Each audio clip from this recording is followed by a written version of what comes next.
Thank you very much, Ms. Caulfield. Good morning, everyone. I'd like to call the meeting to order and acknowledge that we are in Treaty 1 territory, the home and traditional lands of the Anishinaabe, Ojibwe, Innu, Cree, and Dakota peoples, and in the national homeland of the Red River Métis. Our drinking water comes from Shoal Lake 40 First Nation in Treaty 3 territory. My name is Robert Hutchings. I will be chairing the hearing this morning. I'm joined on the panel by Ms. Judy Redmond and Mr. Richard Whitbread. The assessor representing the Assessment and Taxation Department is Ms. Jennifer Nichols, and our administrative personnel is Ms. Sally Caulfield. To the Zoom participants of this hearing, please note you are placed in the wait room until your property is called upon. When it is your turn, you will be admitted into the meeting. Kindly follow along on the City of Winnipeg's Board of Revision YouTube channel for the hearing process. Once the host admits you into the hearing, please close or mute your YouTube player. You will then be permitted to speak with respect to your property. Once your property has concluded, you can leave the meeting. We will be hearing applications for revision of the assessment roll in accordance with the Municipal Assessment Act. The matters for which revision is requested have been described in each application, and we will limit discussion to those matters. The statements that are made at this hearing are sworn testimony, and anyone speaking to the matters must be sworn in. Be advised that comparisons of assessments of properties are not considered evidence of market value by the Board of Revision. The Board of Revision is appointed annually by Council and is independent of it and the City Administration. It makes its decisions on the basis of the evidence provided at this hearing and issues a written order that will be mailed to all parties as soon as possible. Please note that the board's decisions with respect to an application may be appealed to the Manitoba Municipal Board if the matter pertains to assessed value or classification, or to the Court of King's Bench if the matter pertains to the application of exemptions from taxation. Should you wish to appeal, information on how to do so, will be included with this board's order. With respect to the hearing process, I will confirm the points of appeal with your property to be addressed with each applicant following their swearing in. We will then have the assessor's testimony followed by questioning by the applicant and the panel, and then the applicant's testimony followed by questioning by the, the assessor and the panel again. Each side will have an opportunity to summarize if they wish.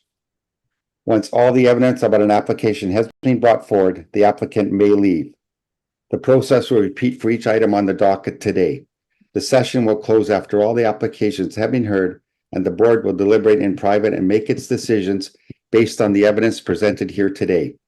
You will receive the board's decision by registered mail as soon as possible. As information, all public hearings are live streamed, recorded, and will be part of the public record. Today, we will be hearing items 1, 3, 6, and 7 on our docket. Ms. Caulfield, please affirm the assessor and the applicant's testimony. Madam Assessor, please state your full name. Jennifer Nichols. Do you affirm that the evidence you are about to give at this hearing will be the truth, the whole truth, and nothing but the truth? I do. Thank you. Mr. Applicant, please state your full name.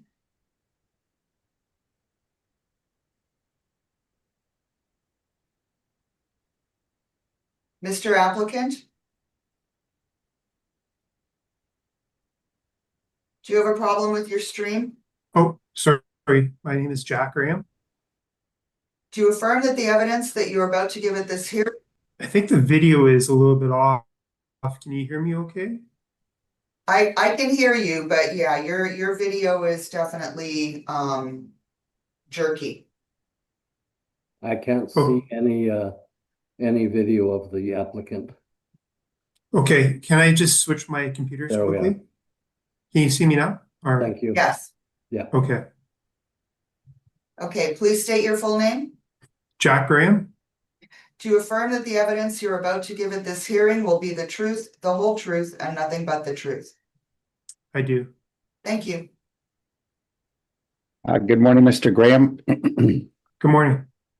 We'll be starting with item number 1, file number 25-314, roll number 120412910000, Address is 570 Oxford Street. And we're dealing with a 2026 Realty Assessment Appeal. Ms. Nichols, bear with us while we pull up your brief, please. Okay.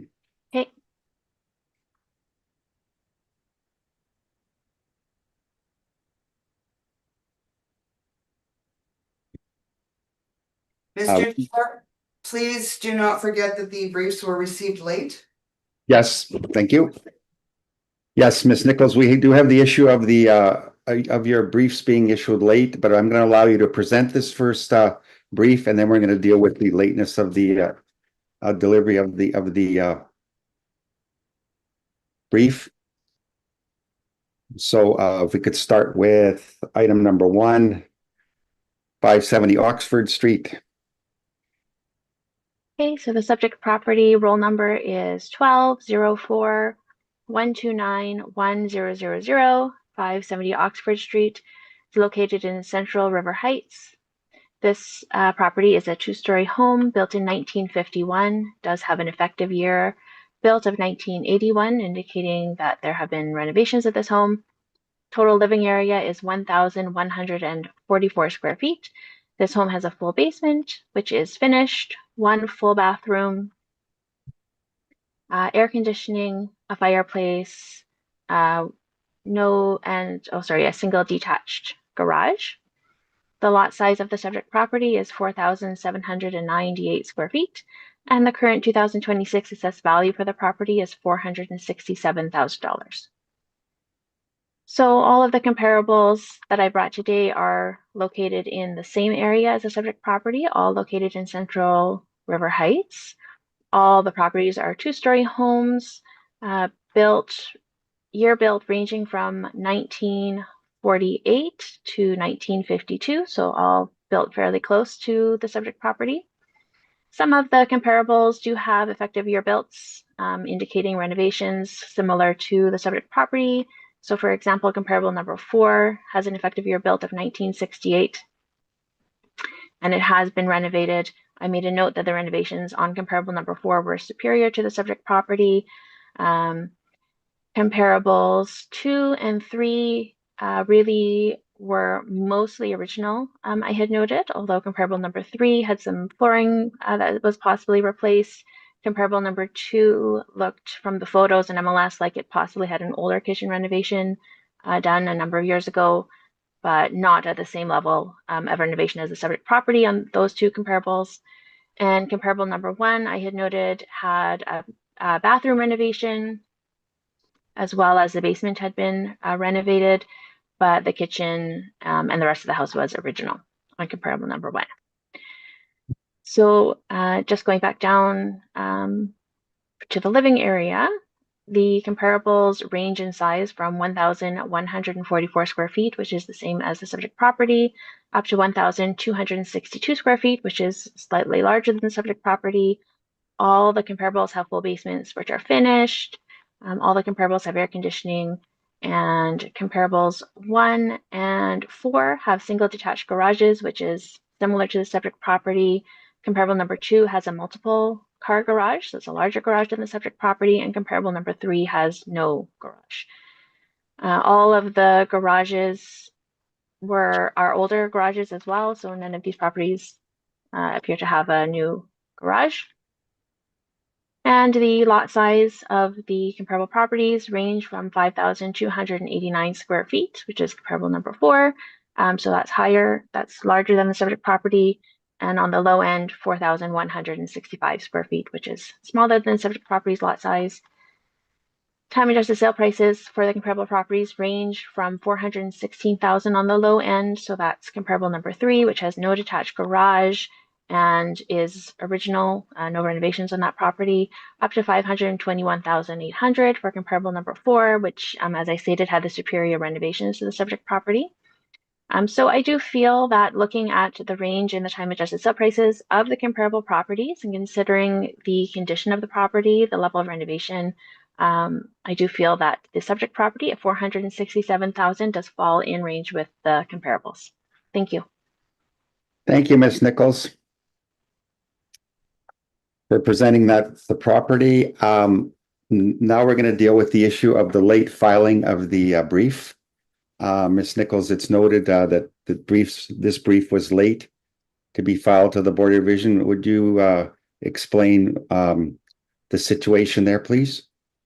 Yeah, unfortunately, I seem to have had some technical difficulties. I had sent the email on Monday before I was finished for the day, but unfortunately, the email didn't actually go through. I'm not sure it's because I had a number of files attached, maybe, and it just took longer than a typical email. I'm not sure, but when I came in on Tuesday morning, I noticed that it hadn't gone through, so I sent it through Tuesday morning when I got in, but yeah, unfortunately, it hadn't gone through on Monday. Okay. Do you know what date it was due? Was it the Tuesday? It was due on the Monday by 4:30. Yeah, Okay. And it arrived on Tuesday. Okay. around 9. Yes, okay. Ms. Caulfield, can you confirm that it was received on the Tuesday AM? Yes, it was. Okay. Is there any way you can determine whether it was sent on the Monday? No, only that it was received. Okay, okay. All right. Okay. Do you wish to deliberate? No, I'm going to ask the panel if they have any questions first. Ms. Redmond, any questions of the assessor regarding this late filing? No, I don't have any questions. Thank you. Thank you. Mr. Whitbread? Not on the late filing. Okay. Okay, thank you. And I have no questions either. We will recess and deliberate the issue in front of us of the late filing. Mr. Chair, Yes. we are back. Okay, thank you. Thank you, Ms. Caulfield. I'll now call the hearing back to order.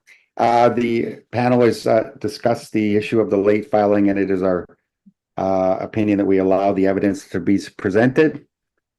I don't see the assessor, Mr. Chair, or the applicant. The assessor's here. I don't see her. Yeah, I am here. I just turned my video off. I apologize. It looked like it was interfering with my connection here. But can you hear me okay? We can hear you, can't see you. Is it okay to have my video off? Because it does seem to interfere. I can turn it on. I just don't want to have issues here. Shall we try it? And if there's an issue, we'll just go to audio. Would that be fair? So I turned it back on. There you go. Okay. If we have an issue, we'll go to audio. Okay, Okay. Mr. Okay. So, Mr. Graham, I'm not sure if you heard our Sorry, Robert, we still don't have the assessor. Oh, My video looks like it's on to me. Let me just turn it off There you and go. turn it back on. Is that You- better? You came on and we lost the applicant. I'm here. There we go.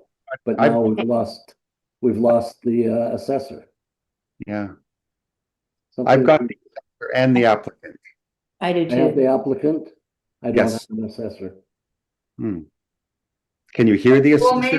maybe you can't see them, Mr. Whitbread, but they are present. But I can't even hear her. Oh, I think I have my, yeah, you can't hear me?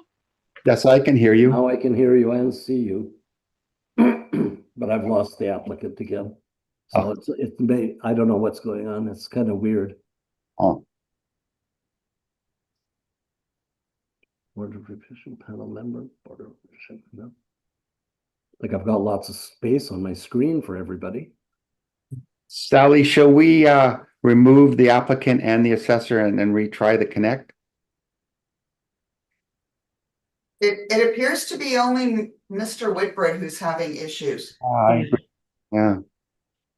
Well, can you see the applicant? I can see everybody. Yes, I can. Well, that is so bizarre. And so Well, I'll have to listen to him. okay. Okay. All right. Mr. Graham. So we've had a little break here. I believe you've got the brief in front of you that the assessor presented.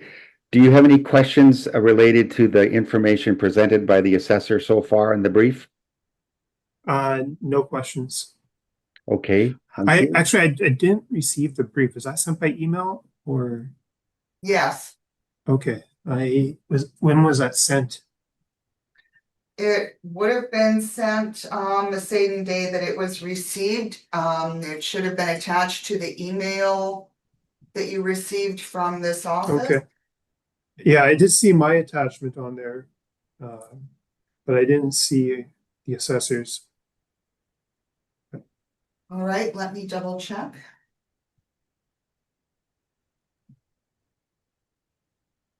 We would like you to have access to that brief and review it and have any questions. If you have any questions, I would like you to ask them now, but Okay. yeah, but take your time.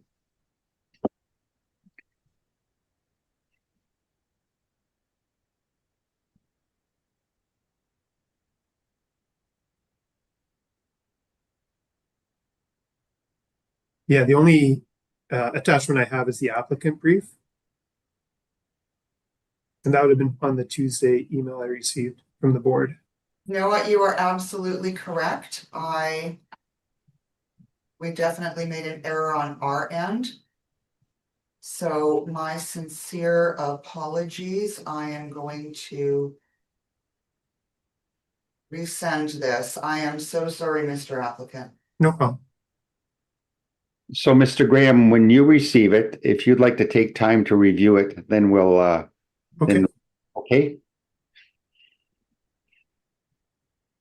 I'm not sure if you've ever seen a brief before from the I assessor. haven't. No, this is my first time. Okay, so you're going to get a brief with the subject detailing all the details of your property on the left column. And then you're going to be provided with 4 comparisons of the assessor's opinion of what supports the assessed value in this case.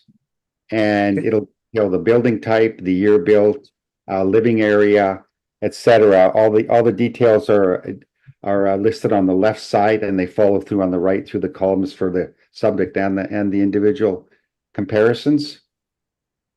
And then they do an analysis of the assessment information and broken down into a time adjusted sale price per square foot as opposed to your assessment per square foot. So if you'd like to take a moment to look at that and review it. Sounds good. I'm just waiting on that email to come through. Okay.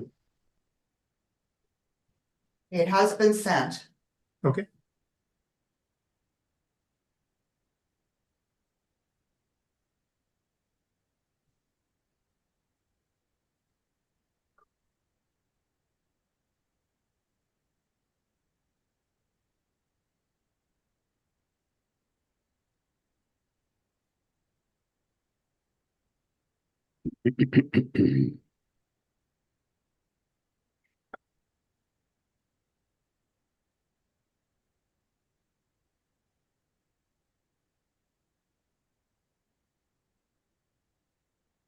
Sorry, yeah, I still haven't received it.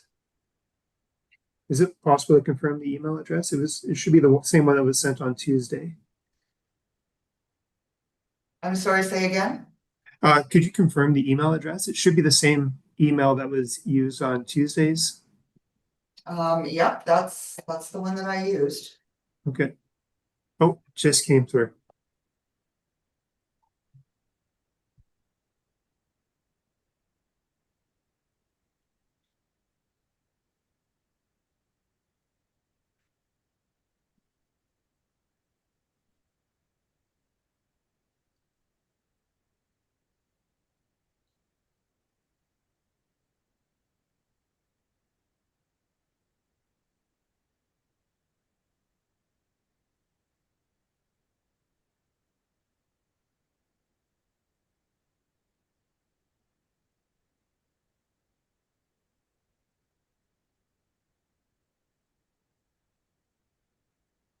Do you have any questions of the format from the assessor? No, I'm just going through it right now. I Okay, do recognize 558 Oxford. That's just a few houses down from me.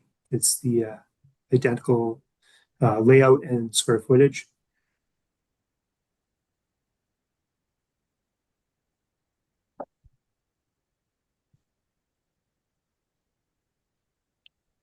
And, oh, I see, okay. Just that, I mean, that comparable is using a year of 2020, July 2020, and there's a couple other for 2020 as well. When I reached out to the realtor, I tried to obtain comparables as close to the market value data of April 1st, 2023. Okay. If you have any questions of the assessor regarding this brief that was submitted, would you mind asking the assessor directly, please? Oh, okay.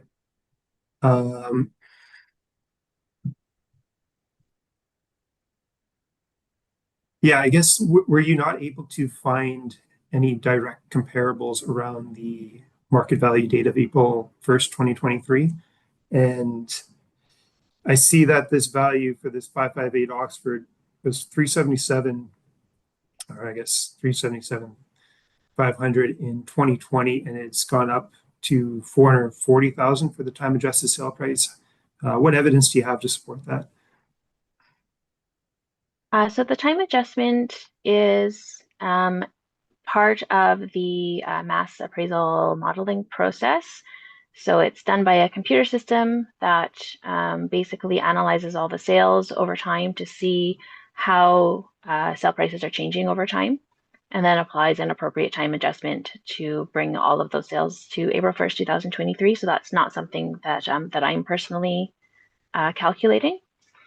And yeah, as for the comparable sales that I chose, basically, you know, I wanted to highlight that, you know, properties that are close to the same age as your property and close to the same size and with similar characteristics are selling in this range, you know, kind of showing what properties that are not renovated would be selling for, and then also showing, you know, what properties that are maybe closer in renovation level to your own property are also selling for. Right. So I do have 558 Oxford as a reference with photos in my applicant PDF. Mr. Graham, you will have your opportunity Okay, to sorry. the information, no problem. But at this time, I would just ask you to ask questions of the information presented by the assessor.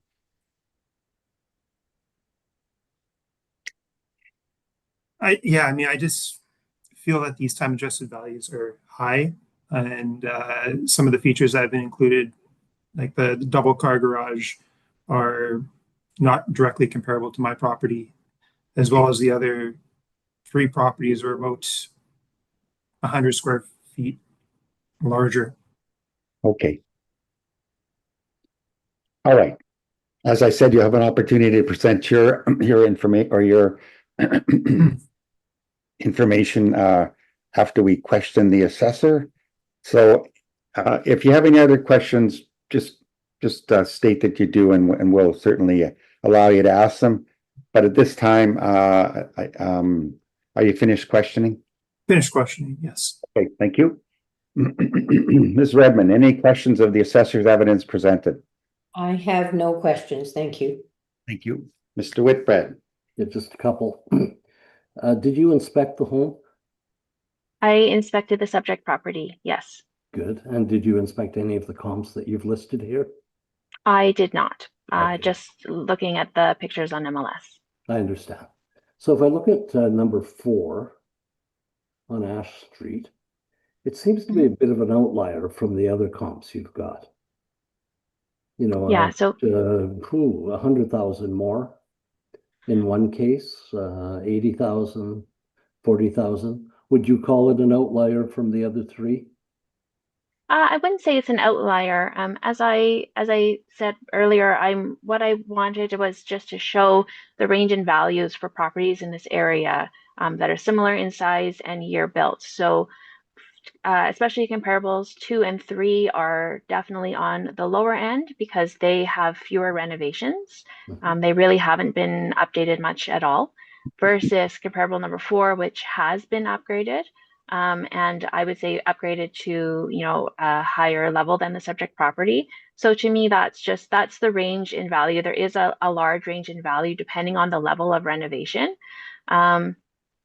And I do feel that comparable number one is closest in level of renovation to the subject property, having a renovated bathroom and hardwood flooring. The kitchen in that property is not renovated, where the kitchen in the subject property has been renovated. But I do feel that that property is the closest in level of renovation. But I do think that this spread of comparable sales does show what the range in value is depending on the level of renovation. Yeah, I hear you. So even looking at the effective date, 1968 for the number 4 versus 1981, you're still saying it's a superior renovation in number 4? In my opinion, I think it is. Okay. Yeah. No, that's what we're here for. But if you accept my contention that it may be a bit of an outlier, you're then looking at this subject property as sort of the top value between the first 3 comparables and the subject property, judging by your square footage value. So the subject property is currently, by the square footage. Yeah. By the square footage, it would be. However, I think that would be in large part due to comparable number 2 is quite a bit less renovated than the subject property. And comparables 1 and 3 are larger than the subject property. So you would expect a lower price per square foot on a property that is larger versus a smaller property. But when I'm looking at the overall value, which was more my focus rather than the price per square foot, I do feel that the subject property falls right in line with even those 3 comparables. The 2 that are less renovated have a lower time adjusted sale price, and comparable number 1 has a slightly higher time adjusted sale price, but right in that range. Okay, if you can just work with, this is my ignorance asking this question, Ms. Nickel. You have a 380, a 385, and a 329. Let's deal with 385 and 380 versus the 467 for the subject property. Is that a significant difference in your mind? Sorry, are we talking about the time adjusted sale price per square foot? Sorry, I'm looking at yes, time adjusted. Okay, so 380 for comparable number 1, 385 for comparable number 2. Sorry, and then the subject property is 408 per square foot. Sorry, the numbers I used were the sale price. You're needing the adjusted value, right? I'm looking at the total. Yeah. Yeah. So in your mind, let's use 480 of number 1 against the 467. Is that a significant variation, $13,000 in your mind, or is that a slight variation? In my opinion, that's a slight variation. Okay. Yeah, it's not even 10%, is it? Right. Okay. Okay, I'm going to leave it until we see the applicant's evidence, and then we have some photos that we can maybe look at as well. Okay. Thanks, Mr. Chair. Thank you, Mr. Whitbread. Ms. Nichols, you stated you inspected the property. Is that right? You did an interior inspection? I did. With the homeowner present? Yes. Okay. Could I ask when that was done? Yep. That was done on September the 11th. Of this year? Yeah. Yes. Okay. And can we get an idea of the condition of the home or your results of the inspection details? Yeah, so the home has had the kitchen renovated. I believe, let me just check my notes here. Kitchen renovation had been done close to the time of purchase, which is in 2011. Most of the windows were replaced around 2007. Hardwood floors throughout the property. I had noted shingles replaced, as well as a leaky window, and the bathroom had also been renovated. Looked like probably also sometime around that 2011. It was stated in the MLS listing when the current owner purchased the property. Okay. And there is some basement finish? And there is some basement finish, an older finish. Okay, and there is only one washroom in the base, in the house? That's correct. Yeah, Okay. one washroom. All right. Okay, next question is, I note that all your comparisons have effective year or age variance placed on them. I assume that's to reflect some kind of upgrades from the original property condition? Right. Yes. The subject property does have a 30-year age, I'll call it an effective year change from 1951 to 1981. Any history available on why that would have been put on there? Let me just check and see if there's any note.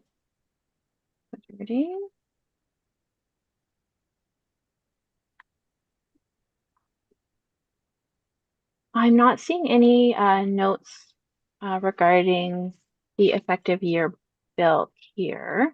I'm thinking that's just related to the renovations that were done, as mentioned, in the kitchen and the bathroom. Okay. Yeah. Back in around 2012, shall we say? Is that correct? I believe around 2011. Yeah. Okay. Um, I know you can't answer any modeling questions probably, but is that effective age driving up the value of the property? Oh, the effective age would have an impact on the value of the property. The amount of impact it has, I don't know. But Okay. yes, it would have an impact. Yeah, okay. Do you think that age variant is that amount, 30 years of age variant is warranted, in your opinion? What do I'd have to look closer into it. Often in River Heights, the age variant reflects not only the renovations that have been done, but also any additions that have been put on the house. In this case, I couldn't say without looking further into it, I couldn't say 100% sure whether any part of the house was an addition. But Yeah, yeah, sorry, I'm just looking back at some other notes here. So it looks like the effective year was added back in 2011, and it was just relating to the renovations. okay, yeah. Yeah. And so an assessor put it on way back then, been carried forward ever since. Yeah. I'm going to speak out of turn here. Mr. Graham, have there been any additions on the house? Is there any? No, Not sir. all. Original. And can I just confirm that the bathroom has not been renovated or remodeled? Or do you want me to wait? Yeah, we'll wait. Yeah, that's Okay. okay. That's fine. Thank you. Thank you very much. Okay. All right. I think that is all my questions. Okay. Mr. Graham, allow us to get to your evidence, please. Sure.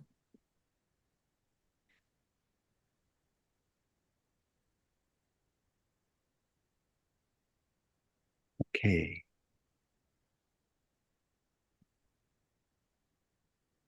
Mr. Graham, when you're ready, please. Okay. So I haven't done this before. Should I share my screen or do you have access to the PDF that was sent? We do have the brief you submitted starting on page 1 with the frontal picture of the property. Okay. Well, we can start there then. If everybody has that, I don't mind sharing my screen either, if that helps people. That's okay. We've all got it, I believe. Okay. Whitbread? Yeah. Okay. So I'll start on page 1, premise under review. Yeah, my name is Jack Graham. I'm the applicant. This is 570 Oxford Street as the premise has affected. It has an assessed value of $467,000 for assessment years 2025 and 2026. I am submitting the appeal on the grounds that my property has been overvalued in comparison to similar homes in the neighborhood that sold around April 1st, 2023, which is the market value date the city of Winnipeg used for the 2025 and 2026 assessment values. To ensure accuracy, I reached out or consulted a licensed realtor to provide me with comparable properties and use their expertise to determine an estimated selling price for the home at that time with reasonable adjustments. Based on their analysis, I believe a fair 2025 assessed value for my property is $385,000. I've included and linked comparables within this appeal for your consideration. So I can scroll through. I did send the comparables by email. I don't know if each of you had a chance to look at the images directly, but if it helps, I can also pull that email up here and show you the images. This is my subject, or this is my home as a front image. Subject property. There's a map of the property assessments in the neighborhood. This is my letter from the city of Winnipeg for the assessment and tax from the city, the assessment and taxation department, listing as $467,000. You know what? Let's just jump right to page 5, where it lists the 3 comparables. So the realtor found 3 comparables that sold in and around, or nothing was after the market value date of April 1st, 2023. So all 3 of these properties were just before April 1st, 2023. They're all 2-story homes, similar. Because there's a little bit difference in the square footage. A few of these homes are larger, but they are all 2-story. They all have basements that are finished. They were all built between 1949 and 1951. They all have air conditioning. They all have a detached garage, although some of these are, pardon me, comparable number 2 does not have a detached garage. It has a parking pad. Comparable 1 and comparable 3 have a double car garage. The bathrooms in the comparables are 1.5. So it is larger than or they have an additional half bathroom. And if you look towards the bottom, it does tell you the sale month and year. So you can see November 22nd for comparable number 1, February 2023 for comparable number 2, March 2023 for comparable number 3. And you can see the sale price there, along with the time adjusted sale price that was listed on the City of Winnipeg website. Page 6 is just an image of where these houses are. The red square is my property. But as I mentioned before, all properties are 2-story homes with finished basements, central air, and from the same market region that sold just prior to April 1st, 2023. The realtor then made some comments that I have summarized for the 3 comparables. And the realtor determined, adjusting the factors of the features, larger square footage, double car garage, updates to these comparables, and provided an assessed value as of April 1st, 2023. If you go to page 7, it just gives a brief update history of my property. I moved in to 570 Oxford in 2011. The only update that has been completed on the house since moving in has been new shingles in 2019. Based on the comparables that are provided within this document, I feel a fair market value for 570 Oxford as of April 1st, 2023 is $385,000.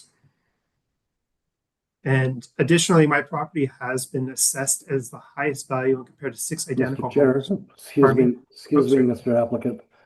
I think we have to ignore this information because it's assessed values. Is that fair? Yeah, we will put no weight on assessment comparisons. Right. Okay. Yeah, Mr. Graham was aware of that, I believe. Yeah. Okay, then ignore that then. So this is a rear image of my property. I don't know if this is helpful to go through the images or not, but please tell me if it's not. This is an image of the backyard of my property. An image of my garage. My garage is an older garage, and it definitely does have some cracking and heaving on the floor. This is the front entrance of my property. The living room. The dining room. kitchen. This is the bathroom. And I just want to mention that it has not been remodeled. This is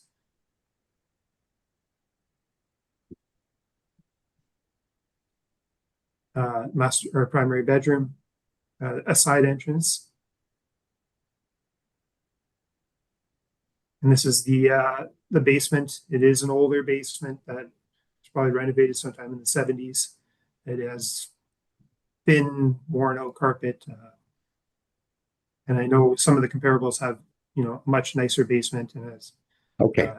but yeah, Okay. sorry. I Go ahead. think we can review these pictures of the compare. Okay, sure. Yeah. Anything else you'd like to tell us about the property? It's just I feel that my property has been incorrectly assessed high when looking at the comparables and similar properties even on my block. So I'm just looking for a fair value that is within the range to its direct comparables. Okay. Thank you, Mr. Graham. Does the assessor have any questions on the evidence presented by the applicant? Yes, I do. So, so I'm looking at the page with the table with the comparable properties, as well as the two following pages with the written descriptions. And I'm comparing that to the last page of the evidence that you submitted, where your realtor has made some notes regarding each of the properties. So I'm just reading the notes from your realtor. So regarding the first comparable, which is 578 Montrose, your realtor notes that the property is bigger, has 1.5 bathrooms, has a dated kitchen, dated basement, and double detached garage. And then I'm looking at the adjustment on the page after the table. And I'm wondering if those, of the dated kitchen and the dated basement, if that has been taken into account in the valuation.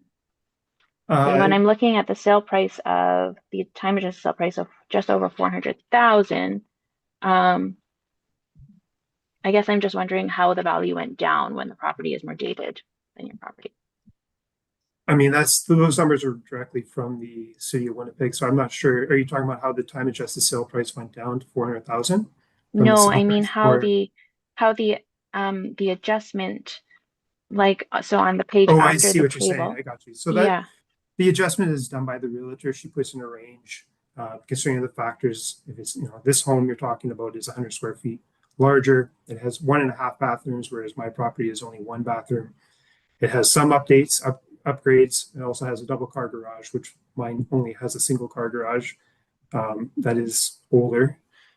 So with all these factors, features, she had adjusted it, not substantially lower, but she gave it a range from $385,000 to $395,000. That home that we were talking about has a time adjusted sale price of $400,200. So it is not too far off from the $385,000 that I was looking for as a fair price. And just as a note, I did take the median or the mean from the 3 comparables as my $385,000. So I wasn't, it's not just a random number. I did have numbers that support that number. right. Okay, and again, same with comparable number 2. I know that kitchen, or sorry, the kitchen in that property is dated and the bathroom is renovated. But again, I guess we don't know exactly how that has been adjusted since those adjustments came from the realtor. Is that what I understood you to say? Well, I think she just takes into all the factors and features of this home and makes an assessed adjusted value based on that, because this home is a larger square footage and it has a remodeled bathroom, whereas mine doesn't. It has an additional bathroom, mine is only a single. It has multiple upgrades to the house, windows, roof. It has a 6-foot fence that was installed in 2015. Mine is a chain link fence that's been there for a long time. It also has a sunroom and a large deck with a patio entrance, which my house only has a side door entrance with no deck, no patio doors off the back. Plus, this home has a renovated, nicer basement. Mhm. Okay. And so just the final property there, 643 Ash, sounds like is renovated similarly to your property, although again is larger and the basement is not as nice. So it seems like that one is, maybe the most similar in terms of renovations. And I do know that all of these properties are larger. So were Mhm. there any properties that you're able to find or that your realtor had mentioned that were closer in size to your property? There's nothing. We try to keep the window as close as possible, like within, well, as maybe 4 months. I didn't give her any criteria. I just asked for homes that were sold before April 1st, 2023, and she provided me with these three comparables. So I didn't Okay, want to go too thank you. far back. Yeah, okay, thank you. And then I guess just finally, I was just going to ask about the bathroom. In the MLS listing from 2011, which was when you purchased the property, the listing stated remodeled bath with ceramic tile. So I guess I'm wondering, when I did an inspection of the property, of course, Mhm. as you know, and when I looked at the bathroom, it didn't look to me like it was original to when the home was built, which was 1951. Yeah. So when you say that the bathroom is not renovated, I guess can you be more specific about what you mean? So I don't know if the MLS listing, you said what year was renovated? Because It said no, it just said remodeled bath with ceramic tile. right. So it does have like a ceramic tile. It's like that black dated tile from the 80s. So my belief is the floor was replaced sometime in the 80s or 90s. The bathtub is original and there's no tile. It's just this, I don't know how to describe it. Just the wall is like the bathtub and shower are original. And there's been no vanity updates or anything like that in the bathroom. The flooring was updated, I would guess, in the 90s, but there's no evidence that says that it was done. It's just an older dated property or basement, bathroom. Okay, so I'm just looking at the photo provided of the bathroom. And the shower curtain is across. I can't see, but sorry, what did you say was So it is like an older, tubs around? Or yeah, it's just an old bathtub. It's not a shower or anything like that. It's there's no shower, it's just like a tub. no, there is a shower head. Oh, okay. But and a bathtub. Okay. But it's All not right, a thank you. renovated bathroom. Not a newly renovated. I mean, I guess that's the interpretation is renovated. It's not original to the home. I would have guessed it was done in maybe the 1980s or 90s. Yeah, okay. Thank you. That was all the questions that I had, Mr. Chairman. Thank you, Ms. Nichols. Mr. Whitbread, any questions on the evidence presented by the applicant? Just to confirm a couple of minor things. When I look at your kitchen, can you repeat what year that was renovated? So it was renovated before moving into the house in 2011, I believe.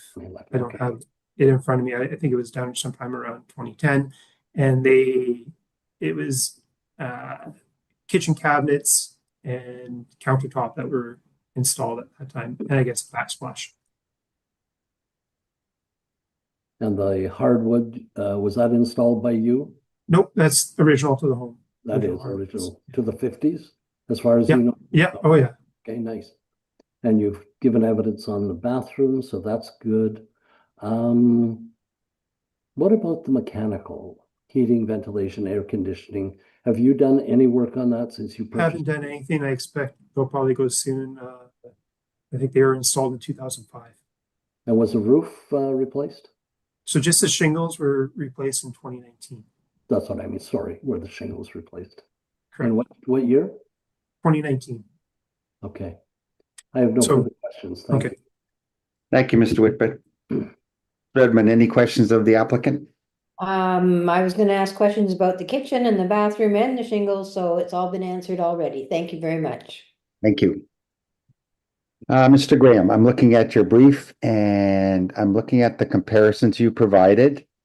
And my question is, I guess the Realtor provided pictures of the comparisons, for instance, the backyard and that kind of thing. Is that right? Correct. Yeah, But I asked when those pictures were taken.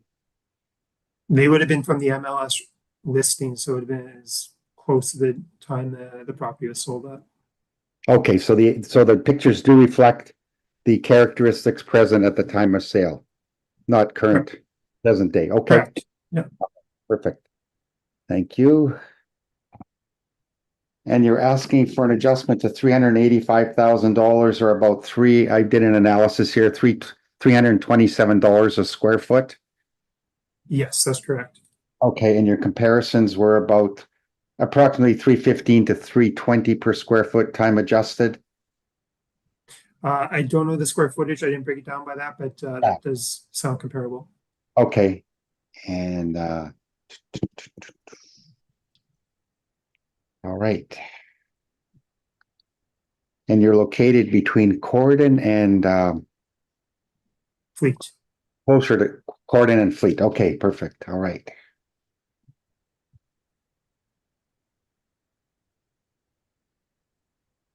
May I ask a question when you're done, Mr. Chair?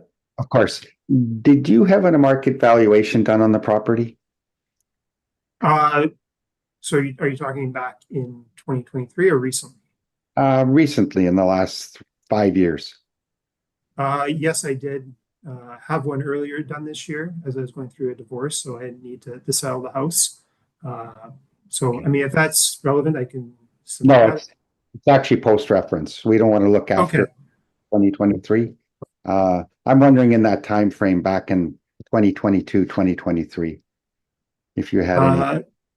No. Okay. Well, it was 2022, 2023. No, there was nothing that was done. Fair enough. Thank you. Okay, that's all my questions, Mr. Whitbread. I'll leave mine. It's a moot point, so thank you. Okay. Nothing else.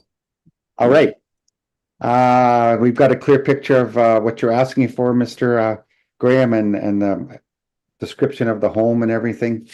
Ms. Nichols, do you have any requirement for summary?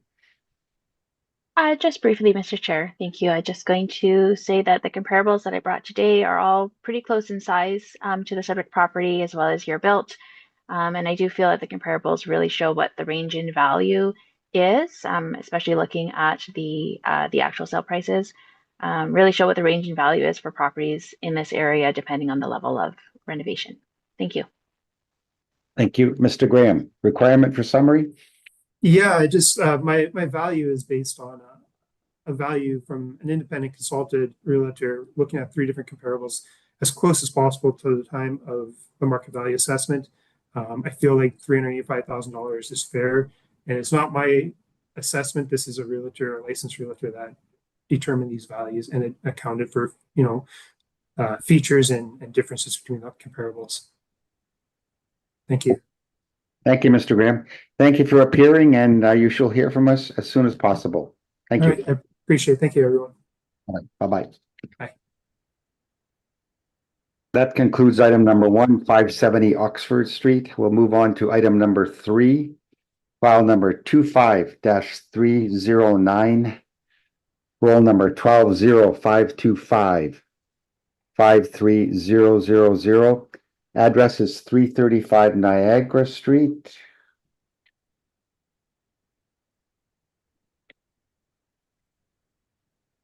And we're dealing with a 2026 Realty Assessment Appeal. Excuse me.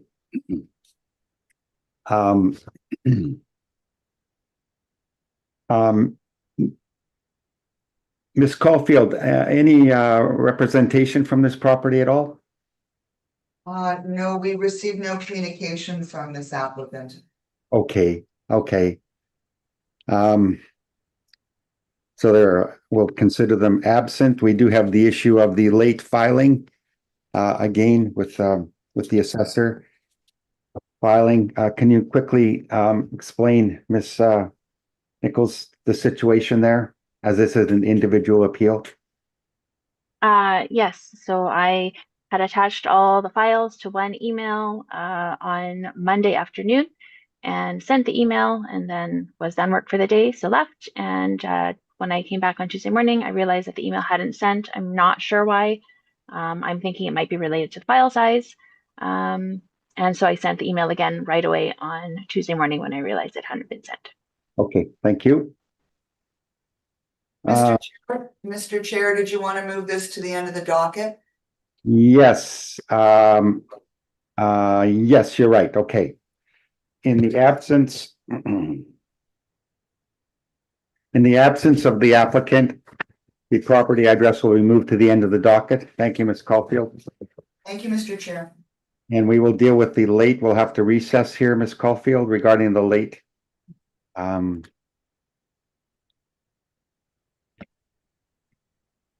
do I proceed now or wait till we're at the end of the docket? Ms. Caulfield? We'll wait. Okay, perfect. Thank you. Of course we will. All right. All right, so that concludes item number 335 Niagara Street, to be heard later on in the docket. Next item on the docket is item number 6, file number 25-315, roll number 12-0604-35000. Address is 41 Cordova Street, and we're dealing with a 2026 realty assessment appeal. Ms. Caulfield, please swear in the applicant. One moment, please, Mr. Chair. Please state your full name. Michael John Duncan. Do you affirm that the evidence you are about to give at this hearing will be the truth, the whole truth, and nothing but the truth? I do. Thank you. See. Excuse me, can I slip into the washroom? Yeah.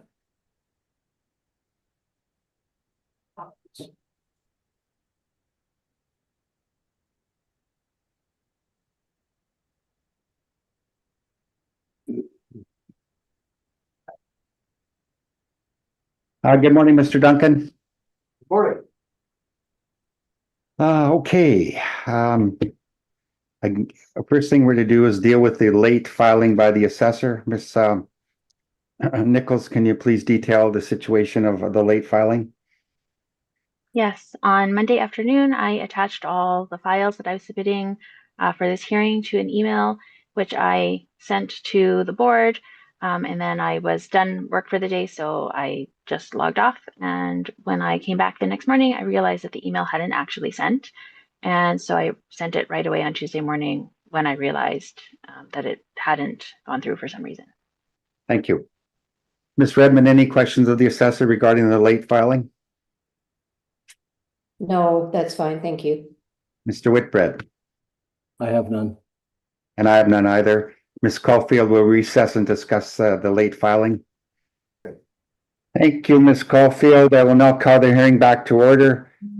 Excuse me, Ms. Nichols, when you're ready, please. We're going to allow your presentation of the brief. 41 Cordova Street, please. Okay, thank you, Mr. Chairman. So the subject property has roll number 12-06-043-5000. The address is 41 Cordova Street. This property is located in the neighborhood of Wellington Crescent. It is a 1.5-story home built in 2023. So it is an infill home, living area of 2,339 square feet. It has a full basement, which is finished, two full bathrooms, 2 half bathrooms, 2 showers, air conditioning, 3 fireplaces, and a multiple attached garage. Total lot size for the subject property is 5,128 square feet. And the current 2026 assessed value for the subject property is $1,196,000. The comparables that I've brought today are located mostly in adjacent neighborhoods. There are not that many infill properties that have sold. And so I did go into adjacent neighborhoods to find most of the comparables. Comparable number 1 is in the same neighborhood as the subject property, however. So 99 Campbell Street is in Wellington Crescent. It is a 2-story. So again, when looking for comparable properties, there were no other 1.5-story infill houses that had been built and then sold available for comparison. So I did have to go to 2-story homes. This home was built in 2022. The living area is 2,502 square feet, which is a lot larger than the subject property. Has a full basement, which is finished, 3 full bathrooms, 1 half bathroom, 1 shower, air conditioning, 1 fireplace, and a multiple attached garage. The lot size of comparable number 1 is 4,795 square feet, so it has a smaller lot. And the total, the time adjusted sale price was $1,352,300. So 41 Cordova, which is the subject property, was a custom built. Was built by Paradigm Custom Homes or Custom Renovations. 99 Campbell Street was also a custom built home. And so, other than being a 2-story rather than a 1.5-story, I do feel this is a pretty good comparable to the subject property. And I do think that the aspect of having a 1.5-story home as opposed to a 2-story home is reflected in the lowered assessed value of the subject property compared to the sale price. Comparable number 2, 382 Beaverbrook Street is located in an adjacent neighborhood, Sir John Franklin. Again, it's a 2-story built in 2018, so it is 5 years older than the subject property. 2,540 square feet of living area, so larger than the subject. Full basement, which is finished. 1 full bathroom, 3 half bathrooms, 3 showers, air conditioning, a fireplace, and a multiple detached garage. The lot for comparable number 2 is quite a bit smaller than the subject property at under 4,000 square feet. And the time adjusted sale price for this comparable was $1,197,700. Comparable number 3, 421 Cordova Street, is located in North River Heights. So it is on the same street as the subject property, but it is a ways down and not in the same neighborhood area. This sale was actually a private sale, but it was a custom built home. And so I did feel it was still relevant, especially being on the same street. This home is very similar to the subject property other than being a 2-story home. So it's built in 2022, the subject was built in 2023. Living area is 2,299 square feet, so just a little bit smaller than the subject property. This home has a full basement, which is finished, 2 full bathrooms, 2 half bathrooms, 2 showers, same as the subject property. No air conditioning listed for this home at the time of sale, and it does have a multiple attached garage. The lot size for comparable number 3, again, is smaller than the subject property at 4,155 square feet, so just about 1,000 square feet less lot area. And the time adjusted sale price for comparable number 3 was $1,250,600. And finally, comparable number 4, 258 Ash Street, also located in North River Heights, so an adjacent neighborhood to the subject property. This property was also built by Paradigm Custom Homes. Again, a 2-story, built in 2021, so just a couple years older than the subject property. Living area is 2,391 square feet, so quite close in size to the subject. This home has a full basement, which is finished, 3 full bathrooms, 1 half bathroom, 1 shower, air conditioning, a fireplace, and a multiple attached garage. The lot size of comparable number 4 is closer to the subject property, but still smaller, 4,823 square feet. And the time adjusted sale price of comparable number 4 was $1,285,000. So looking at the range and time adjusted sale prices of the comparables that I was able to find, I do believe that the 2026 assessed value of the subject property at $1,196,000 is already at the low range of the comparable sales and is a fair value for the property. Thank you. Thank you, Ms. Nichols. Mr. Duncan, any questions of the assessor's evidence presented? Yes, I'm just wondering, the 4 comparables, all except for 1 are the time adjusted sale price, value per square foot, sale price per square foot is higher than our assessed value, which seems to overlook a number of other properties that would qualify as direct comparables that are more relevant proximity wise to our property. And I'm just wondering why those were not included as comparables. So when I was looking for comparable properties, I was looking for, I mean, in the perfect world, I would find perfectly comparable properties, all built at the same time, same size, same type of house, same location. Unfortunately, with homes that are a little bit more unique, it's often hard to find comparables that are that close in terms of characteristics.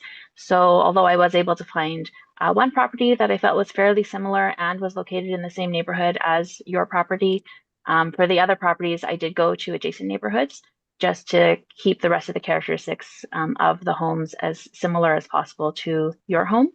And in this case, I do feel that the area of Wellington Crescent, which is where your home is located, is a superior location to the other to the location of the other comparable properties.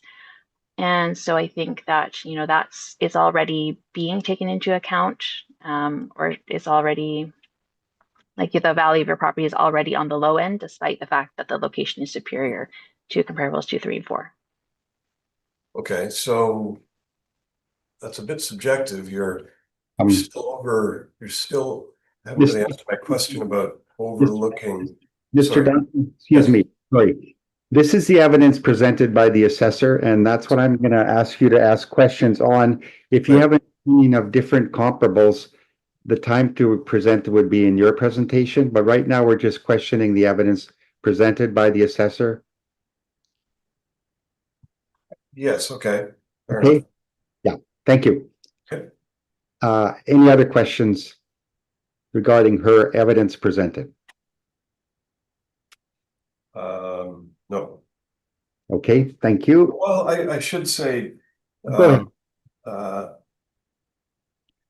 The sale price listed for each, first one being 31st August 2022, 14th of October 2022, 3rd of October 2022.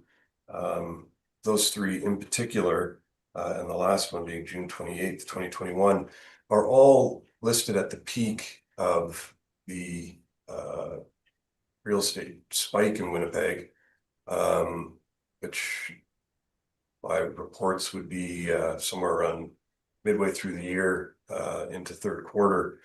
And the time adjusted price reflects those peaks.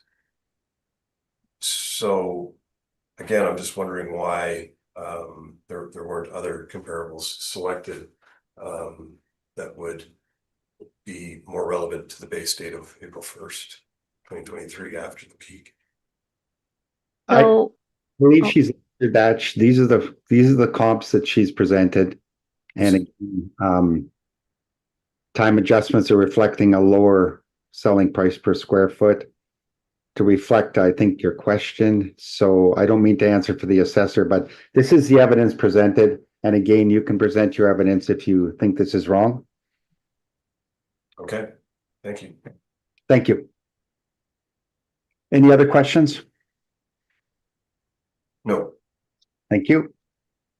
Mr. Whitbread, any questions of the assessor's evidence? Did you inspect the property, Ms. Nichols? I did not. You did not, okay. I'm fine, no other questions. Thank you, Mr. Whitbread. Ms. Redmond, any questions? I just wondered if, Ms. Nichol, if the comp two, having a smaller lot and being 8 years older, in your opinion, would still be the most comparable to this one? I think comparable number 2 is not the most comparable. No. I think probably comparables number 3 and 4 would be most comparable to the subject property. The biggest differences there being that they're 2 stories as opposed to 1.5 stories, and that they're in a less desirable neighborhood. But in terms of characteristics, I would say comparables 3 and 4 are the most comparable. Okay, and comparable 3, the fact that it has no air conditioning, does that make a significant difference in your opinion? No, that would be a small difference. Thank you. That's all the questions. Thank you. Thank you, Ms. Resman. Ms. Nichols, the subject and comp number 1 are located between Wellington Crescent and Academy, is that correct? Let me just check the map. Um, give me one moment here.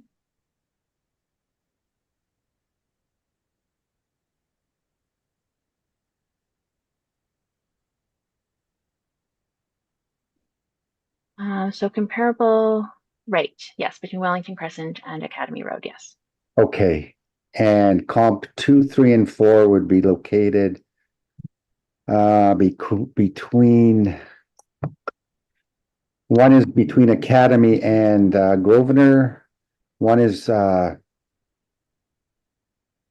of Grosvenor, and 2 of them are between Academy and Grosvenor, and one is south of Grosvenor between Grosvenor, Yes. and that would be Corridon Avenue. Okay, Yes. Yeah. so any comments on the comparison of comp subject and the comp 1 to 2, 3, and 4 in regards to location? Definitely, location is superior for the subject property as well as comparable number 1. If you look at the map on the second page of my brief, you can see how close they are to Wellington Crescent. Of course, that's a more desirable area than for comparables 2, 3, and 4. And then just, looking at the sale prices of the comparable properties, I think you can see that that's reflected in the sale prices. Comparable number 1 has the highest sale price, even compared to comparable number 2, which is a similar square footage to comparable number 1. And I do feel that the biggest difference there is the location. So location here, I think, is definitely something to take into account. My next question is, there's a sale in February 7th, 2022 for $400,000. Any comments on that? That was the sale of the lot before the new home was built. Was it a purchase of a home that was demolished? Would you know that? I believe that it was, but let me just double check before confirming that. Mr. Duncan, would that be correct? Correct. You know, okay, so it was a home that was built, purchased, demolished. Okay, yeah. Thanks, Miss Nichols. I kind of Okay. assumed, yeah. Yeah. Okay, so 400,000 plus construction cost. Okay. All right. That is all my questions. Thank you very much. Okay, thank you. Okay, Mr. Duncan, bear with us while we find your brief, okay? Or did you present anything, Mr. Duncan? Yes, I did. Okay, It was late. all right. Bear with us, please. Sure.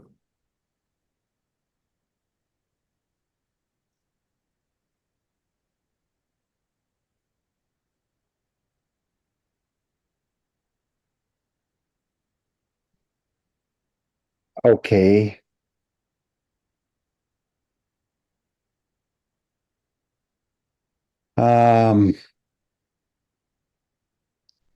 And it is noted that there was a late filing date on this property, Mr. Duncan, regarding your brief that was submitted.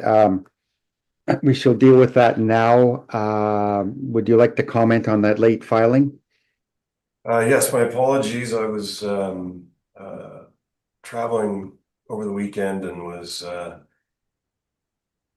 some unexpected delays. I didn't get home until early Monday morning, and I don't know if something at dinner before I boarded the plane left me, say, incapacitated on Monday. I was just out of commission. So I had planned on finishing the package on Monday and submitting before the deadline, and I just wasn't able to do that. So I did it on Tuesday and submitted early Wednesday morning. Okay. Ms. Caulfield, was the due date Tuesday, 9 a.m.? It was September 22nd at 9 or 4:30 p.m. 4:30, okay. Deadline. Is that a Monday, Tuesday, sorry? Monday. It's a Monday. Okay, and Mr. Duncan, yours was submitted on Wednesday, is that correct? Right, Wednesday morning. Okay. 6:40, I believe. And that was received, Ms. Caulfield, on Wednesday? Yes. Okay, thank you. Assessor, have any questions of the applicant? I do not. Okay, thank you. Ms. Redmond, any questions of the applicant regarding this late filing? No, I do not. Thank you. Mr. Whitbread? I do. Did I hear you say you were incapacitated on Monday, Tuesday? Yeah, I think I had food poisoning. So I was laid up. Do you have a spouse? Pardon me? Do you have a spouse? I do, yes. Sorry? I do, yes. And is she an owner of the property as well? Yes, she is. Was she not able to complete the application? No, it was the completion of the evidence package that needed attention. And I had worked on it myself, so she wouldn't have had the ability to do the work, fortunately. Okay, so I'm looking at your evidence package and it is this, how many pages? 16 pages that you're talking about in addition to some other submissions, 2 other submissions? Yes. Okay, thank you. That's all the questions I have. Okay, thank you.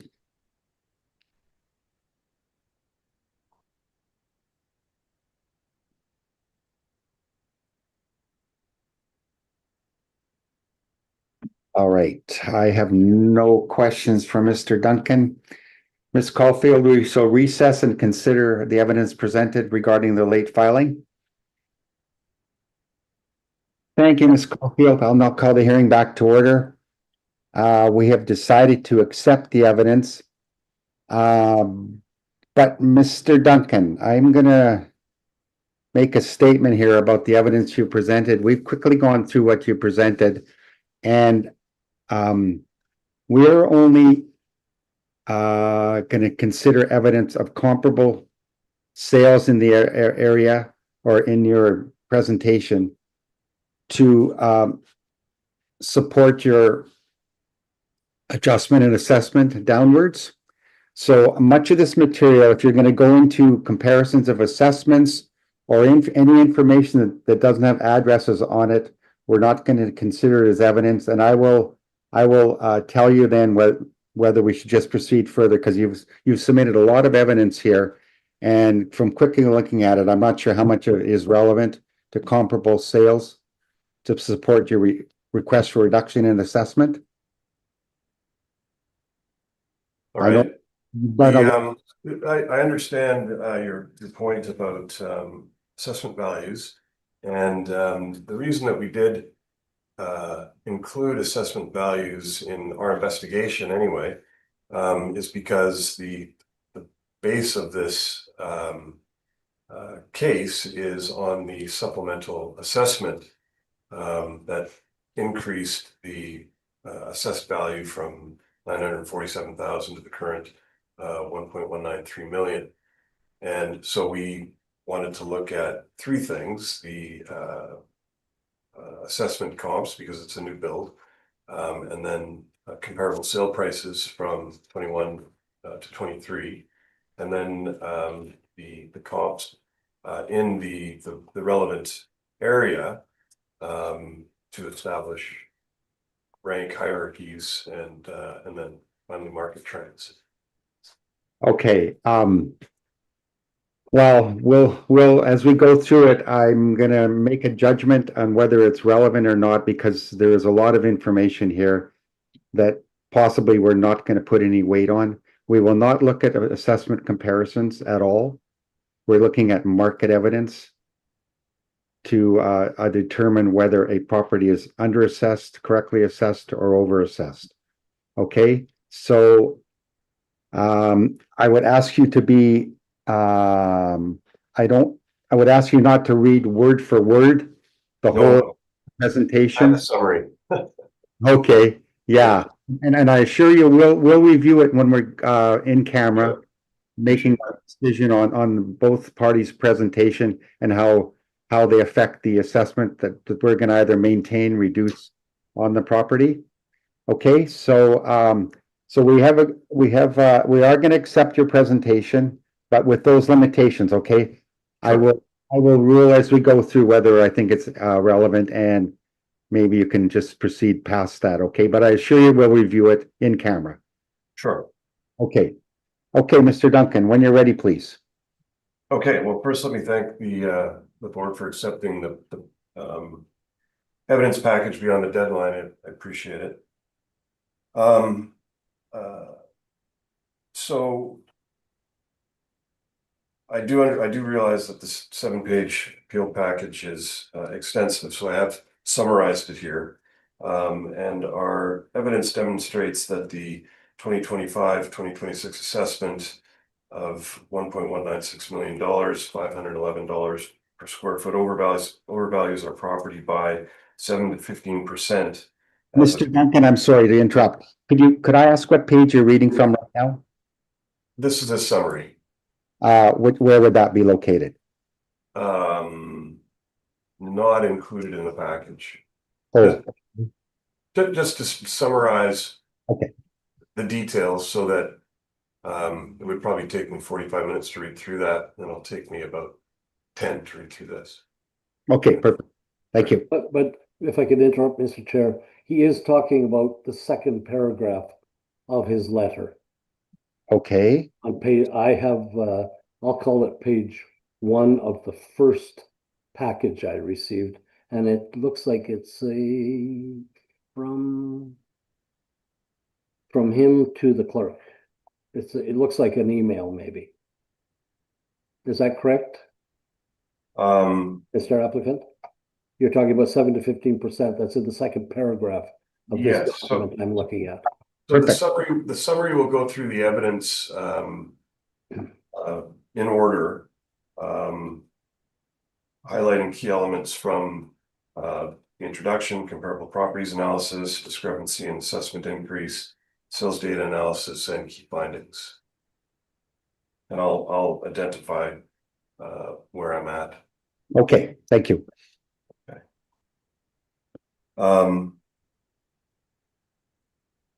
Okay, so as I said, our evidence demonstrates that the 25-26 assessment of 1.196 million overvalues the property by, in our opinion, 7 to 15% of the April 1st, 2023 base date per Manitoba's Assessment Act, and we request a reduction to 1.1 million or $470 per square foot, supported by comprehensive North River Heights assessment data, including 51 new build assessments. So this is the assessment data. And I'll, based on your comments, Mr. Chairman, I will just refer to the how the data from the assessment converge with the data from the sales analysis. Okay, again, as I explained, we're not going to consider any assessment evidence. If you could just pinpoint your market evidence of comparable. Sure. Thank you. Okay, so well, the analysis of the 2021 sales data, we looked at properties in the relevant area. I considered the relevant area to be Cambridge on the east, south of Wellington Crescent on the north, Lindsay Street on the west, and Kingsway on the south. And this is consistent, I think, with the assessor's definition of a more desirable area, so that we would have a consistent comparable. And then we took that data and established street rankings and used market trends to establish where we thought the fair market value should be. So from the introduction, the property overview and basis for appeal, property is 41 Cordova Street, 2,339 square foot, 1.5-story home built in 2003. With 8 rooms, fully finished basement, standard new build features on a 5,128 square foot lot in Market Region 7, Wellington Crescent, and the relevant area I just described. The assessed value issue, or the assessment issue, was valued at $957,000 for 2004, based on the April 1st, 2003 base date. This was pre-completion. And it increased to the current 1.196 million. 25% increase, $239,000 added amid market softening. The Peel Grounds is over assessment shown by rank inconsistencies. There are mid-range total living area rank, 22nd out of 51 properties, 65th percentile, but top quartile value per square foot, 15th of 51 properties, and a total value of we're 19th of 51 properties. Cordova ranks mid to low in the relevant area, the 10 streets from Lindsay to Cambridge, and with an average total living area of 2,447 square feet, with average sales per square foot at $446 per square foot to $455 a square foot average, depending on if our property is included or not. Okay, Mr. Duncan, are you using 51 homes to do this calculation that are completely different than your property? We're just talking about the area and all the houses that sold, bungalows, 1.5 stories, 2 stories, aging from 1910 to 19. No, these are all homes that were built 2018 or newer. Okay, In the evidence, there is an explanation of what constitutes the 51 homes. So 2-story, there are 44. 2 1/2 story, there's 1. 1 story, there's 4. 1 1/2 story, which is our house, is 1. yeah, we're looking for 2-story evidence of comparable sales. Right. Our house is 1.5 story. Okay, 1.5, 2-story. Right. So Okay. there's only one of those, which is ours. There's Yeah, it's direct comps. It's a little bit of an unusual build, right, in the area. I think the assessor noted that. Right. Okay. Can you pick out 6 sales of similar houses? Yeah, that's also in the evidence. So we did that. There's 11. Okay, now what page would you be looking at, please? In the comparable tab of the spreadsheet.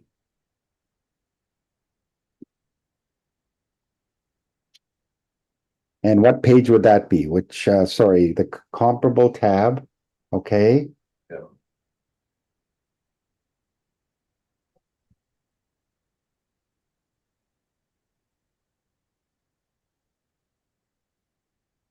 And that would be item number 1, 2, or 3 of table of contents.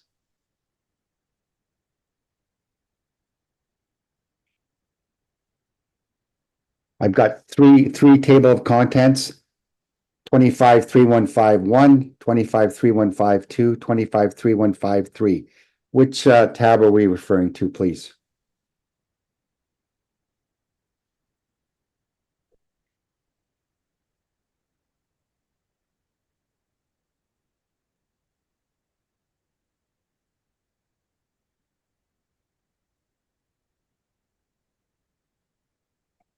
Well, in the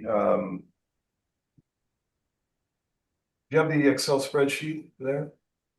Or do you have, you're not looking at the spreadsheet, you're looking, so it would be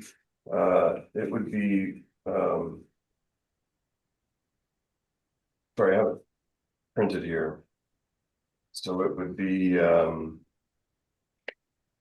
table of comparables, new build sales, year built 2018 or later. This is 11 homes. Okay, it's not in 1. Number 2.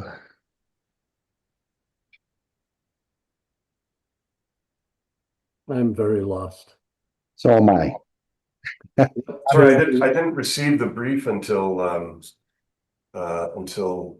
Wednesday, so I wasn't really able to go through it And unfortunately, we only received it 20 minutes ago, so we Oh. have less opportunity than you have had. I'm not following you in any respect past that paragraph on the second page or on the first page. You've lost me totally in terms of what you're trying to accomplish. I think correct me if I'm wrong, Mr. Applicant, but I believe you're referring to a spreadsheet, an Excel spreadsheet that you submitted along with your main evidence package. Is that right? Yes. Yeah. So there Well- was an Excel spreadsheet that was sent along with the document. And so in that Excel spreadsheet, there's a tab that has the 11 sales of newer builds that the applicant is I just going found, over. I have just found it and it was within tab number 2, I believe, scrolling down. It says table of comparable new build sales, year built greater than 2018. Would that be it, Mr. Duncan? Yes. Starting with 97 Cordova, ending with 132 Girton Boulevard in Tuxedo. That's the one, correct. Okay, now where I found it. Where did you find that? I think it was tab 2 and I scrolled down. Because I have something that's of notes relevance to 41. Yes, so it's the table above that. Yeah, okay. Unfortunately, I don't have any page numbers on this document, so I can't make reference, but there is a table there. Now, there's another spreadsheet. I'm looking at Market Region 7, North River Heights. That's not what you're referring to. No. No, it's above that. Page above. There we go. So we have 2, 4, 6, 8, 10, 11 properties listed. Yes. No, it's relevance to 41 Cordova in brackets, and then it lists 97 Cordova. And in 132 Girton Boulevard, Tuxedo. Okay. Yep. Ms. Redmond, do you have that sheet? Yes, I do. Okay. Okay. Can we hone in on this, Mr. Duncan? Sure.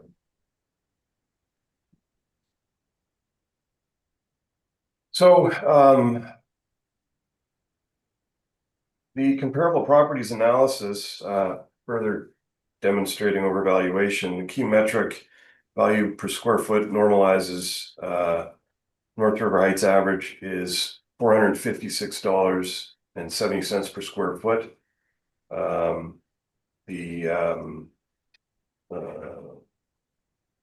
Sorry, that's assessment. Based on assessment, let me move to sales. We're jumping a bit, sorry. Okay, so for the sales data, there's 11 properties listed there. We analyzed 193 sales from 2021 to 2023 in Market Region 7, filtered down to these 11. All new builds, 1,400 square feet to 4,600 square feet, focused on Tuxedo, Wellington, and North River Heights. Using the time adjusted sale price per square foot, there was a 3.9% average reduction to align with the April 1st base date. Our key findings, the North River Heights average was $477 per square foot with a median of 468. This drops to 464 if 99 Campbell is excluded, which is 6.6 to 9% below our assessed value of $511, confirming the 7 to 15% overage. The street insights, this stems from our ranking and hierarchy analysis. Cordova, the average is $444.36 per square foot. It's a mid-low. It ranks 7th of the 10 streets.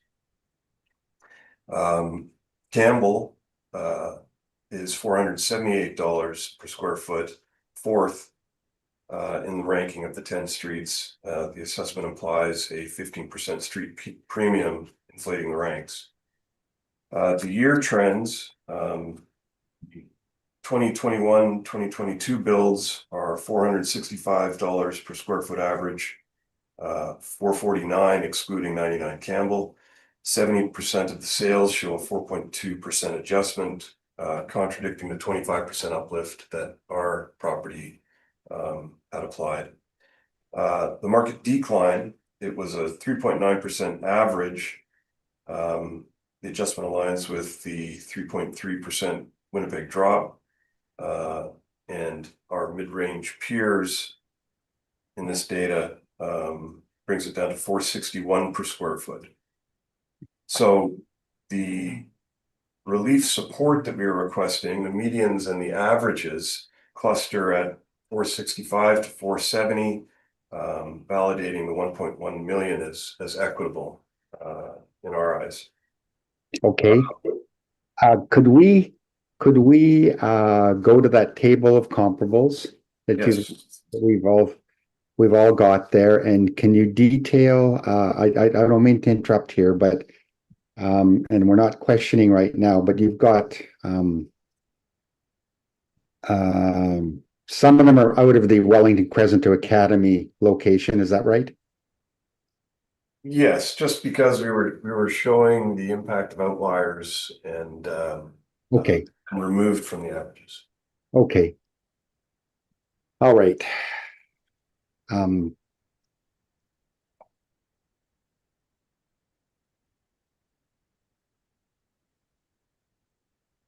if I may, just circling back to my earlier point about the convergence of assessment values and sale values.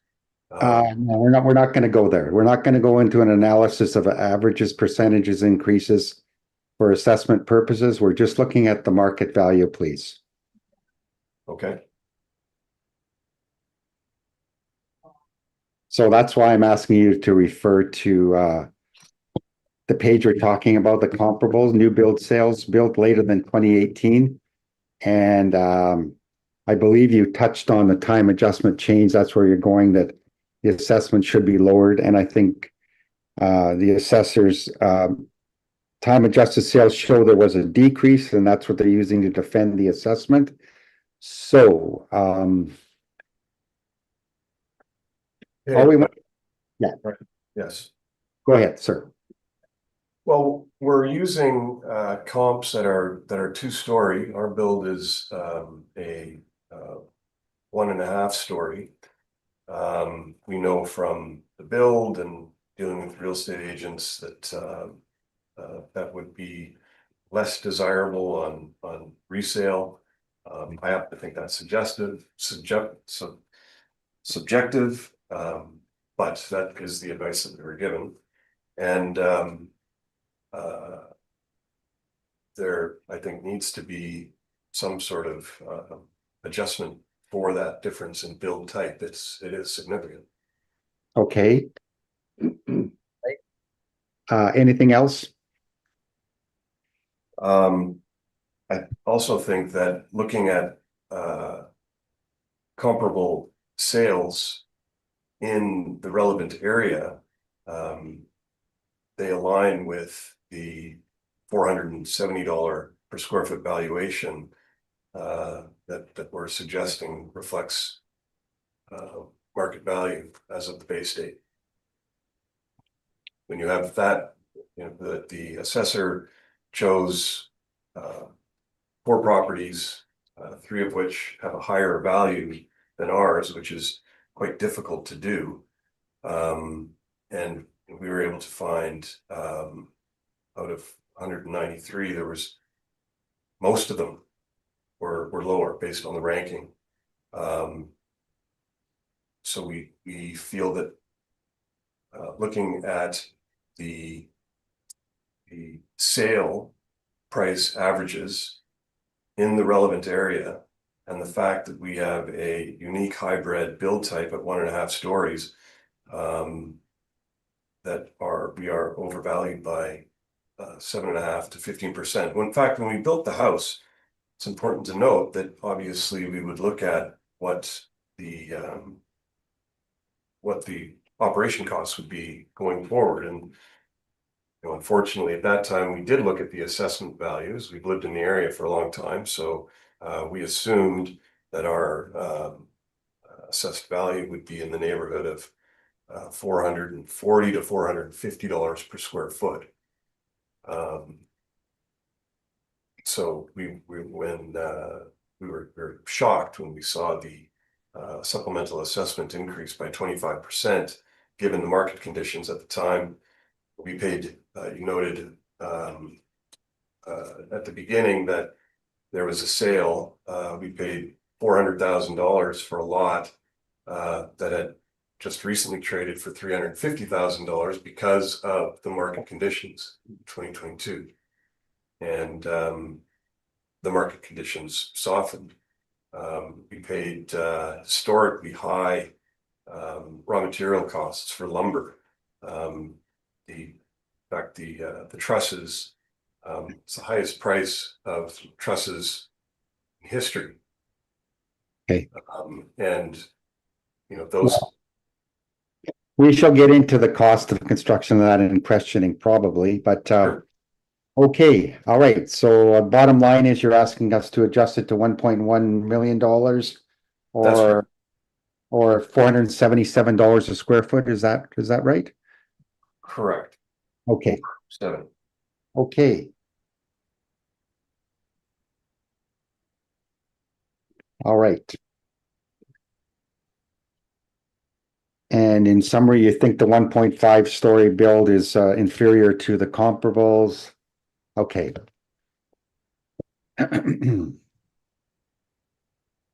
Ms. Nichols, anything you'd like to ask the applicant regarding his evidence? Yes, I do have some questions.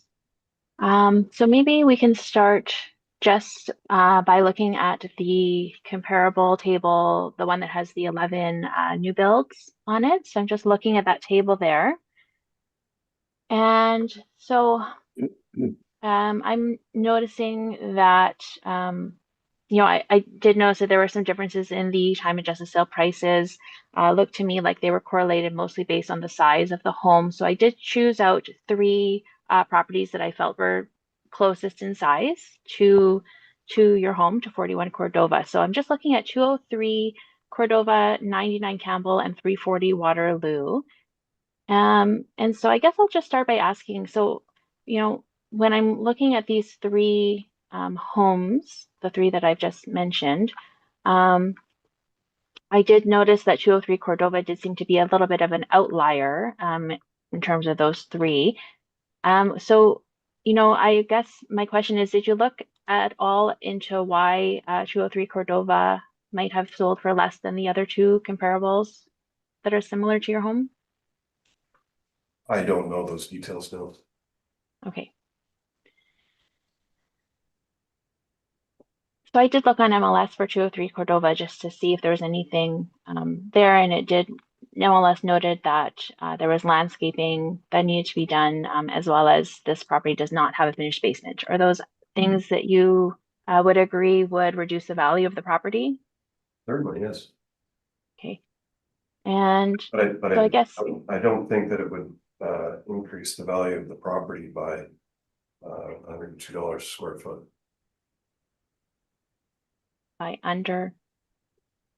sorry, can you say that again?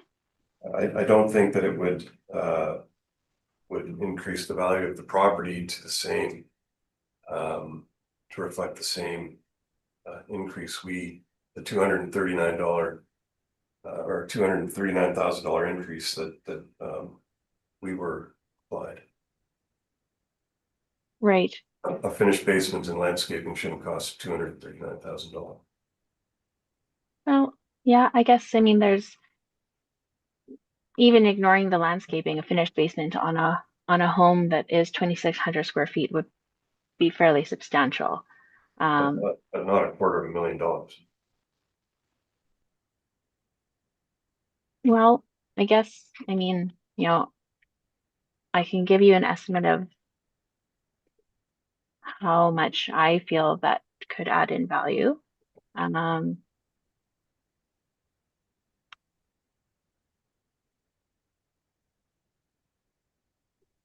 That's So, okay. That's okay, Ms. Nichols. We get your point, and we okay, understand. thank you. Thank Mr. you. Dunn response. Anything else? Yes, the other question that I had was relating to the subject property itself. So I wondered if you could just clarify what the total build cost for the home was for us? That's a good question.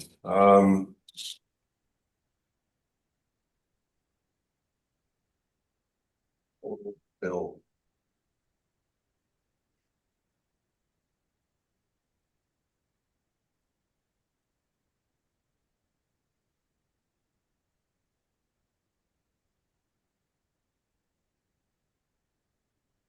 On numbers in my head.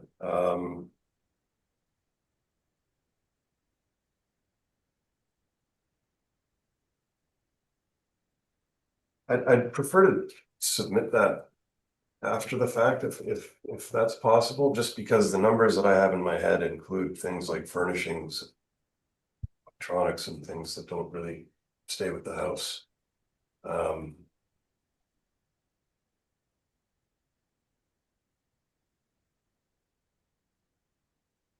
But So you don't have the figure available, Mr. Duncan? I don't, I'm sorry. You can't separate an estimate of the furnishings from the cost to build?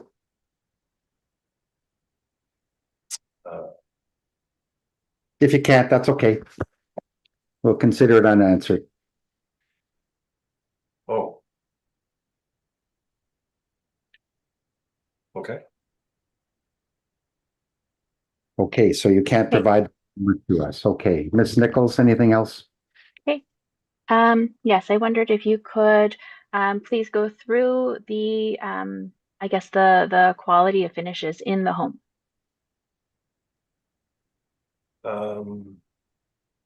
Sure, well, it's a new build, so we've taken advantage of all of the efficiency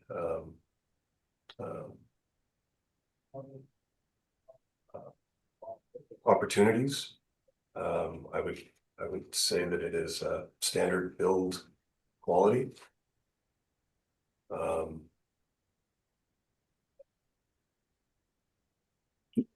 With new build amenities. Okay, could you go into more detail about that, please? Floor, like type of flooring, type of countertops, any special features in the home? We have hardwood flooring. We have quartzite countertops. Ms. Nichols, Mr. Duncan, maybe Ms. Nichols to move things along here. Would a fair question be, has the home been built with premium finishes? Would that be fair to ask that, Ms. Nichols? Yeah. Okay, Mr. Duncan, would that be fair? Is it built? I think that the home has been built consistent with finishes of other new builds in the area. Okay, okay. Sorry to interject, Ms. Nichol. I'm just trying to move it along here. That's okay, I understand. That was all of my questions, Mr. Chairman. Thank you. Thank you. Ms. Redmond, any questions of the applicant? Sure. I just wondered if, I mean, I do find the comparables difficult to address only because we don't know what's in these homes. Were you able to go visit any of these homes that you've listed to know what their finishes are like? No, but we walked by or drove by all of them. The 51 in the assessment data and the 11 in the sales data, just to understand you know, the consistency. I mean, there's so many differences now in new home construction. So that's why I answered the question from the assessor that I think that our build is consistent with new builds in the relevant area. Okay, thank you. I'll leave it at that. Thank you. Mr. Whitbread, any questions? A couple. I'm going to go back to the question Ms. Nichols did not get answered, and I want to ask it a different way. I know it was asked and answered, or not answered. Did you use a contractor to do this build, Mr. Duncan? Yes, Paradigm. Yes. Yeah. And my understanding of contracting and building home or business is that there's a pretty specific process that's followed, a precise invoicing process that's followed, and a precise payment process that's followed. Is that correct? Absolutely. So you're unable to tell us what the invoicing from Paradigm was to build your home? Sorry, let me interject. I'm Did they build the furniture or put the furniture in as well? no, So it's separate. separate, yes. So what would be the invoice that you would have received from Paradigm to build the home?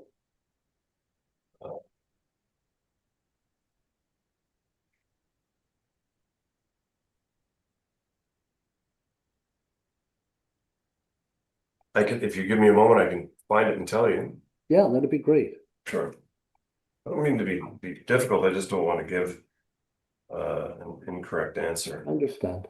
It helps us make a decision, but we'd like to be as accurate as we can. Just bear with me for moments here.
Sorry.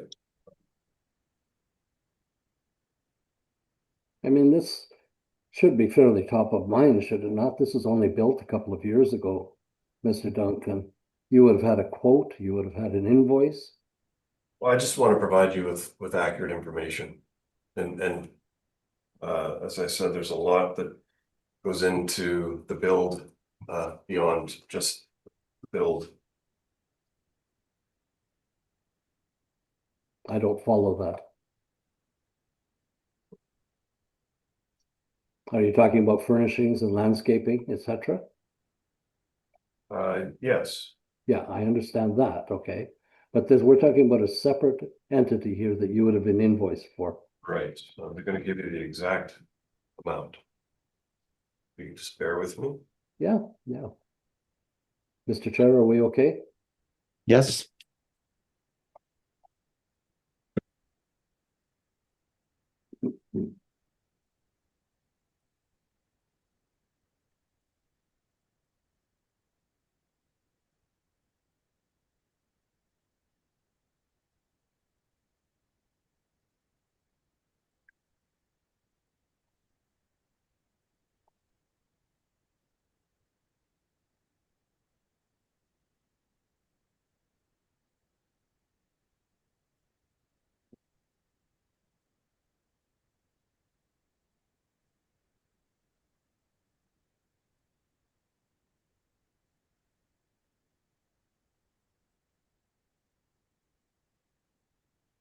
Contract home price was $734,000.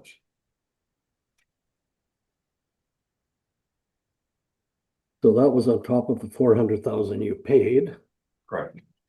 and that does not include landscaping and any permanent furnishings that may be in the home. Is that correct? That's correct. Okay, thank you. Can you estimate what the landscaping costs would have been for the property? About $50,000. So 784,000 roughly. Were there any significant permanent refurbishments to the property that would stay with the property? I know you have 3 fireplaces, for example. Were there any other things That's all included. that would be included with it? Yes, yeah, Nothing else, no, custom furnishings, etc. no. So you're at about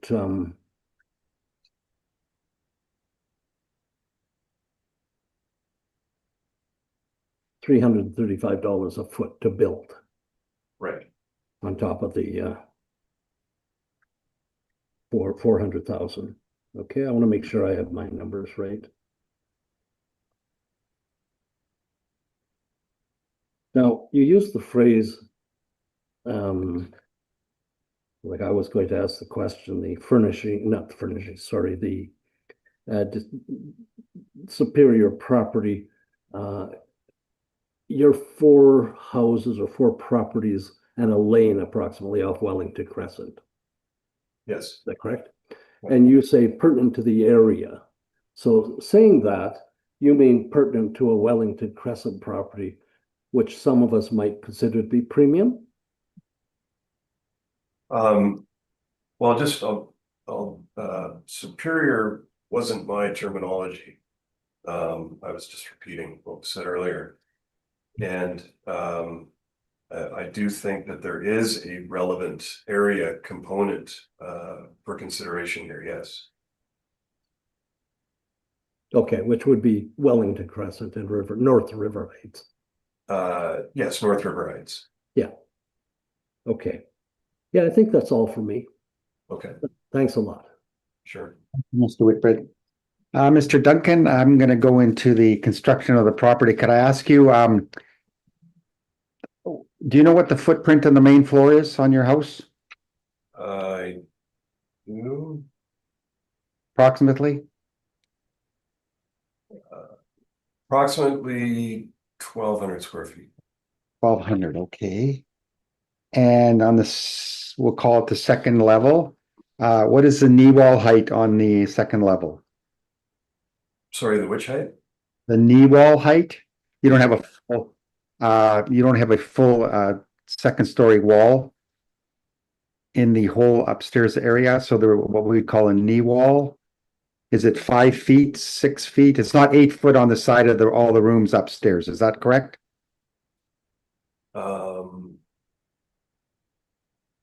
No, the design is unique in that the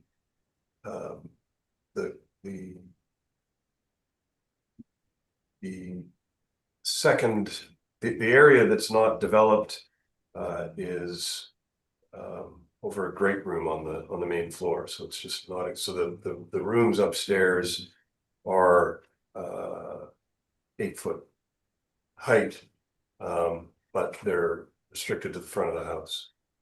So it is full 8 foot height is the main floor 9 foot, for instance, and the second is 8 foot, or? That's correct, but the what makes it 1.5 stories is that the second story is really only half of the, think about a 2-story build, and you take the back half of that off. Okay, and there is what we call an open view to below. No. So no, okay, Not an open view to below, no. not below. Okay, there's a stairway going up, I guess. Yes, So without a picture, on the front of the house, is it a solid 2-story and then it's reduced at the back with a sloping roof or that's something? correct. That's Oh. correct. Okay. Okay. All right. And you paid $400,000 for the lot. Was that a vacant lot or was that a demolition required? Demolition required. Okay. Was there sewer and water access left for the new It was capped and we had to upgrade. upgrade, but there was a connection there? Yes, Okay. So Paradigm was able to tie into an existing connection. correct. After the upgrade.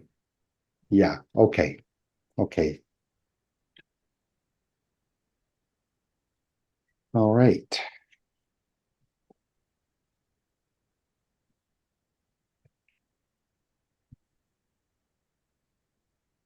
Mr. Chair, I have another question. Would it be okay to ask it when you're finished? Yeah, I believe I'm finished. Yes, of course, Ms. Nichols. Okay, thank you. Just wanted to go back to the contracted price to construct. You had stated $734,000. That amount is significantly lower than the permit value. So I just wanted to double check with you regarding whether there were any changes that were made during construction that may have changed the final value of construction.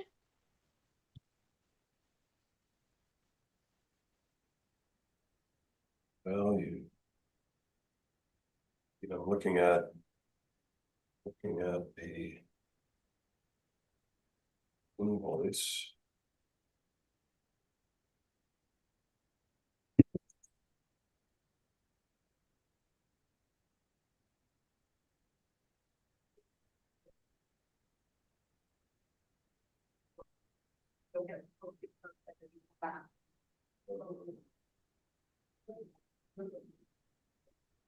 I'm sorry, my mistake.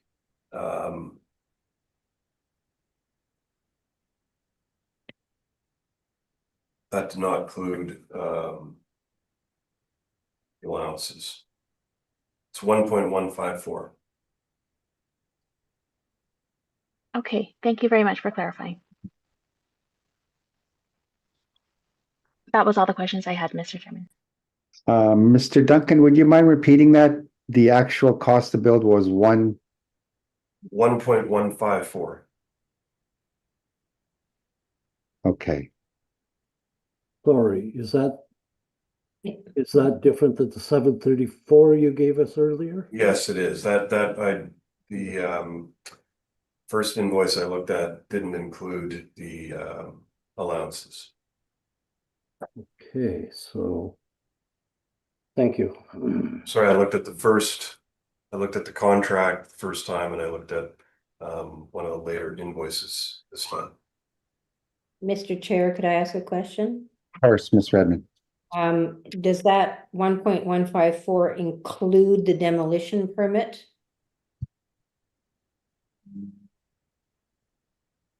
Because you had mentioned 734 for the build and 400 for, no, sorry. There must have been some cost for demolition. It was around $50,000, and I believe it's included in these numbers. Okay, thank you. Yes, it is included in the number. 50,000. Thank you. I think that is all my questions. I do have one question for Ms. Nichols. Could we get the permit value sworn on that building permit, please? Yes, the permit value was 1.1 million. Okay. Yeah, sorry for that omission earlier. That's why I didn't want to provide a number without total accuracy. There's a lot of things that go into this contract, so it was hard to. Yeah. No, fair enough, Mr. Duncan. No problem. We finally got an answer. Once you found it, that's no problem. Okay. So I have no other questions. Ms. Nichols, any requirement for summary? Yes, Mr. Chair, thank you. Just briefly, looking back at the comparable properties that I submitted, I do feel that these properties are all fairly close in size and year built to the subject property. The characteristics are fairly similar to the subject property. There's no perfect comparables. This is a pretty unique property. Although judging from the description of the home that we just heard, I might say that this home is not so much a 1.5 story, but more a 2-1 story, since it does have a full 2-story over a portion of the main floor. But that being said, I do still think that the 2-story building types are comparable, and the difference between the 1-story versus the 2-story would be found in the total living area, since the living area is smaller on the subject property. So I do think that's already taken into account here. And I do feel that the time adjusted sale prices of the comparables do reflect that the assessed value is fair and accurate. Thank you. Thank you, Ms. Nichols. Mr. Duncan, requirement for summary, please. Well, the just relating back to the cost of building, our build was impacted by the historically high construction costs, construction material costs. The index on especially the lumber, dimensional lumber, the trusses and the flatboard were all historical highs when our project was quoted, to the point where we almost were willing to delay it, but it would have meant losing the property, so we had to proceed. I'm not sure about 1.5 story versus 2 1-story, but I do know that we built a 1.5 story home. That's the build type, that's the classification. And I do think that the evidence that we've presented with respect to relevant area sales data coming in at an average of around $460,000, certainly for new builds, certainly supports our fair market value request of $470 a square foot. Given the hierarchy of the street, the total living area rank, and being in the mid range of those metrics, but being in the high quartile of the value per square foot, doesn't really line up for me. Okay. Thank you, Mr. Duncan. Thank you for appearing. And we will consider all the evidence presented, and you'll have our decision as soon as possible. Thank you again. Very good. Thank you for your time. Thank you. That concludes 41 Cordova Street. And Ms. Caulfield, I'm afraid we need a 5-minute recess. How Can we about make it 10? 10, sir? And okay, 10 minutes. Thank you. sir. You're okay, Richard, with you're Yeah. okay with 10? 10 will work. Okay. All right. Okay. Okay. That, and then I will affirm the applicant. Yes, please. Okay. I will look for hearing back to order. Thank you. Sorry, could you say that again? Graham Brian Campbell. Do you affirm that the evidence you are about to give at this hearing will be the truth, the whole truth, and nothing but the truth? Yes. Okay, thank you. Good morning, Mr. Campbell. Morning. I think it's still morning. Yes, it is. Okay. Next item on the docket is item number 7, file number 25-170, roll number 1000278-1800. Address is 198 Park Place East, and we're dealing with a 2026 Realty Assessment Appeal. We'll first deal with the issue of the late filing by the assessor. Ms. Nichols, can you detail the circumstances of that late filing, please? Yes, I had attached all of the evidence that I was submitting to the board in one email and sent it off on Monday afternoon and logged off and went home and didn't realize until Tuesday morning that the email actually had not sent. I'm guessing maybe just due to the file size, I didn't give it enough time, I'm not sure. But as soon as I realized on Tuesday morning, I sent it off right away to the board. Thank you. Mr. Whitbread, any questions of the assessor? I have none. Ms. Redmond? I have none. Okay, thank you, and I have none either. Ms. Caulfield will recess and consider the late filing by the assessor. Thank you, Ms. Caulfield. I'll now call him back to order. The board will accept the assessor's brief for evidence, and therefore, Ms. Nichols, when you're ready, please, 198 Park Place East. Okay. All right, so the subject property roll number is 000-278-1800. 198 Park Place East. This property is located in South Tuxedo. It is a one-story home built in 1995. Effective year built is the same. Living area is 1,766 square feet. It has a full basement, which is finished, 2 full bathrooms, 1 half bathroom, 1 shower, air conditioning, a fireplace, multiple attached garage, and a sunroom. The assessed lot size of the subject property is 12,137 square feet. The land influences on this property are bus route, commercial influence, as well as medium traffic. And the current 2026 assessed value is currently $603,000. So the comparables that I have brought today are all in the same area as the subject property. All are in South Tuxedo. All are one-story homes. All are actually older, a little bit older than the subject property, with year builts ranging from 1978 to 1986. A couple of the properties do have effective year builts. Comparable number 2 and comparable number 3 both have effective year builts. I did note that those properties did have some older renovations.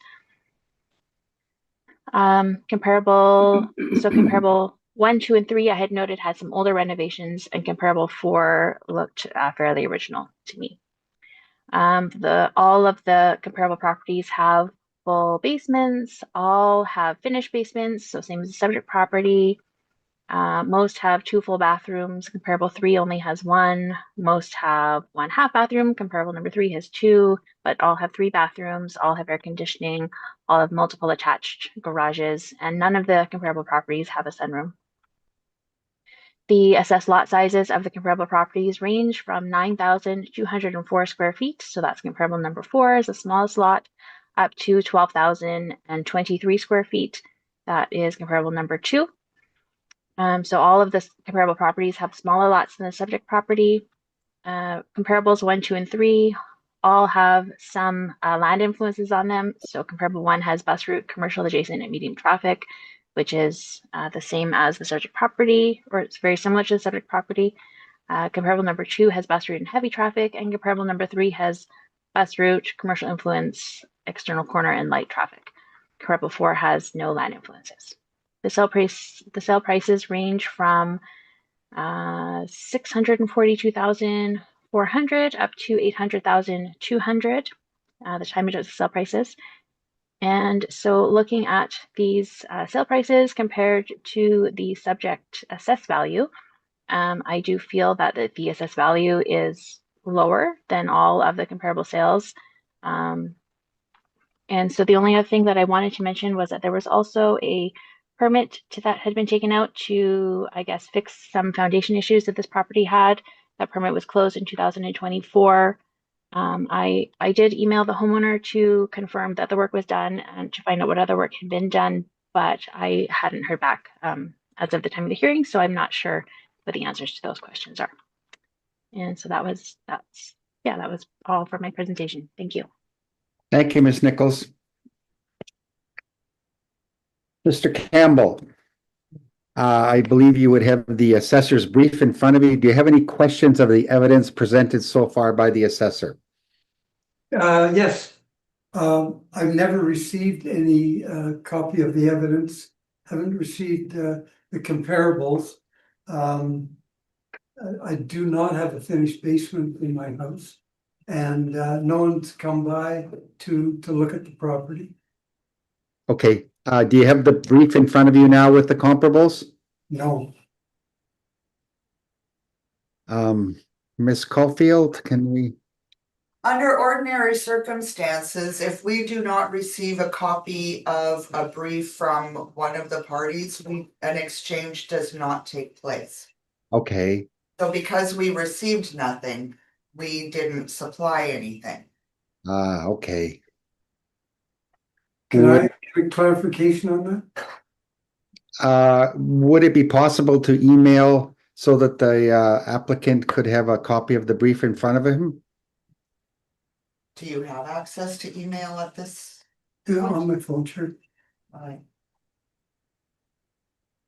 Or can we, Ms. Caulfield, can we provide a photocopy for him right now? I can print one off, but it will take a moment. Okay. I think for fairness to him, if he wants to ask any questions, be allowed to review it.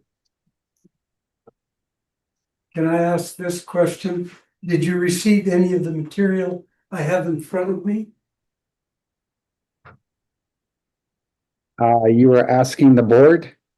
Yes, No, we have no evidence submitted, I believe. That's what, from what I can see on our brief submitted. There's No. nothing submitted by you, sir. I hand delivered it to the office here at the city hall. Um, What, When?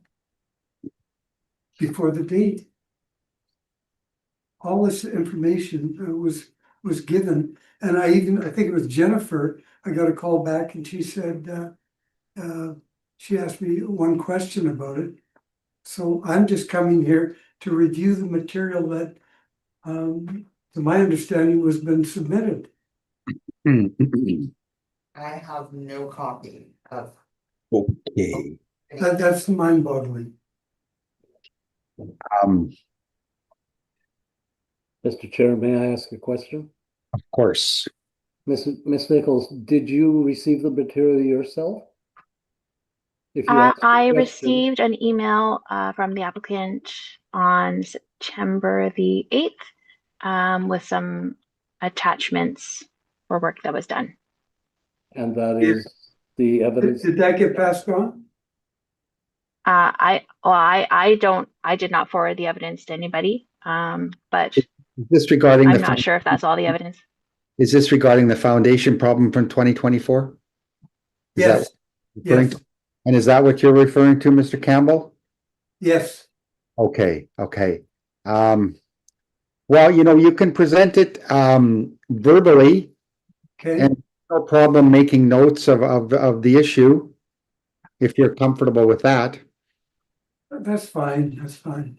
Okay, I think, Mr. Chair, before that happens, do we not have to discuss this and decide whether we're going to hear it? yeah, I'm not sure. I haven't established what date it was submitted. Well, I'm not sure it was really submitted. It was sent to Wasn't me. I submitted. didn't realize that the applicant thought that I would be forwarding it to the board. Now, Mr. Campbell, did you submit it to the board or to the assessor? Well, I thought it was to the, for the application. It was an email from the city and I sent it on. And made copies and emailed it. I didn't have the full details of what was required, but everything I've got in front of me was sent, and that's what I want to discuss today. Now, what date was that sent and to whom? When you say the city, do you mean the assessment department or the board of revision? Must have been the assessment. To the assessment department, okay. Okay, Mr. Chair, would you like to give me a moment so I can collect the printed copy of the assessor's evidence for the applicant? yes, please, Ms. Caulfield. Thank you. Could we ask the parties to step out, Mr. Chair, and we could talk? Yeah, Mr. Campbell, would you mind, but Sally, Ms. Caulfield's gonna have to put us on in camera. No problem. Yeah, I'm sorry, Mr. Campbell, do you mind stepping out again? And I But- think we've lost Sally anyway, haven't we? But we're still on camera. Yes, You want me to step out? yes, please. Are we going in camera? Yes, please. Mr. Chair, I could forward the email that I received if that would be helpful. I'm not sure if the applicant has a paper copy, but He makes the verbal presentation. We can follow along with it, that's fine. okay. Ms. Caulfield, could you put us in camera, please? Yes, just give me a moment, okay, Ms. Nichols? Thank you. Ms. Caulfield, I will now call the hearing back to order. Ms. Nichols, I am going to request you to forward the information that was submitted to you by the applicant, Mr. Campbell, to the Ms. Caulfield, and she's going to make it available to all parties, okay? So that when Mr. Campbell presents, we can follow along with him. Okay, absolutely. I will send that now. Okay, so we are going to recess again, Mr. Campbell, until all of us receive your information, okay? When would you anticipate that to be? Within 10 minutes. Oh, that's fine. Okay. Thanks, Ellie. I'll call the hearing back to order. Mr. Campbell, regarding, excuse me, 198 Park Place East, it is your turn to present your evidence regarding the assessment of 2026 on your property. Would you like to proceed with, we've received the documents that you submitted regarding problems in 2024 of a structural nature? Yes, Like to present? Sorry, Mr. Chairman, I don't mean to interrupt. I don't think, unless I'm just completely forgetting, but I don't think any questions were asked of my evidence. Oh, okay. Yeah, you're right. You're right. I'm sorry, Mr. Campbell. Okay, how did we do that? Mr. Whitbread, any questions of the assessor's evidence? Yes. Thank you. Thanks. Nichols. Did you inspect the property? I did not. Do you know when the last time it was inspected is? Let me just take a look and see.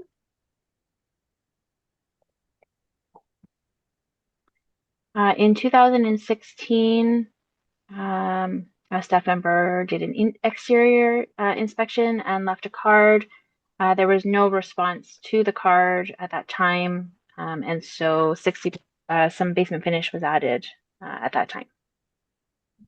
So 9 years ago, it was inspected internally. Externally, just on the Externally. outside. Yeah, and there was no answer to the card that was left. Okay. And so we have no indication at that point of the interior. Was there a report on the exterior of the home? Nothing was noted about the exterior of the home at that time. Okay.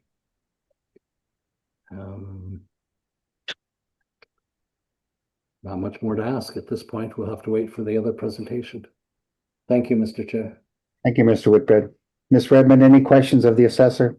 Only one. I just want to verify that, would you suggest that comp 2 is probably the closest to this property as far as value goes, sales value? I do think so. That property is the closest in size to the subject property, so probably that would be the most reasonable comparison to the subject. Thanks. That's it. Thanks. Thank you.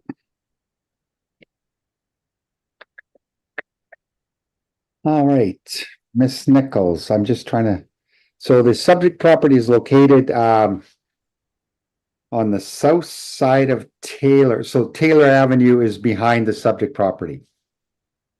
That's why the bus route and I'm that. just gonna grab the map. Yeah, I just want to grab the map just to that's correct. take Okay. a look.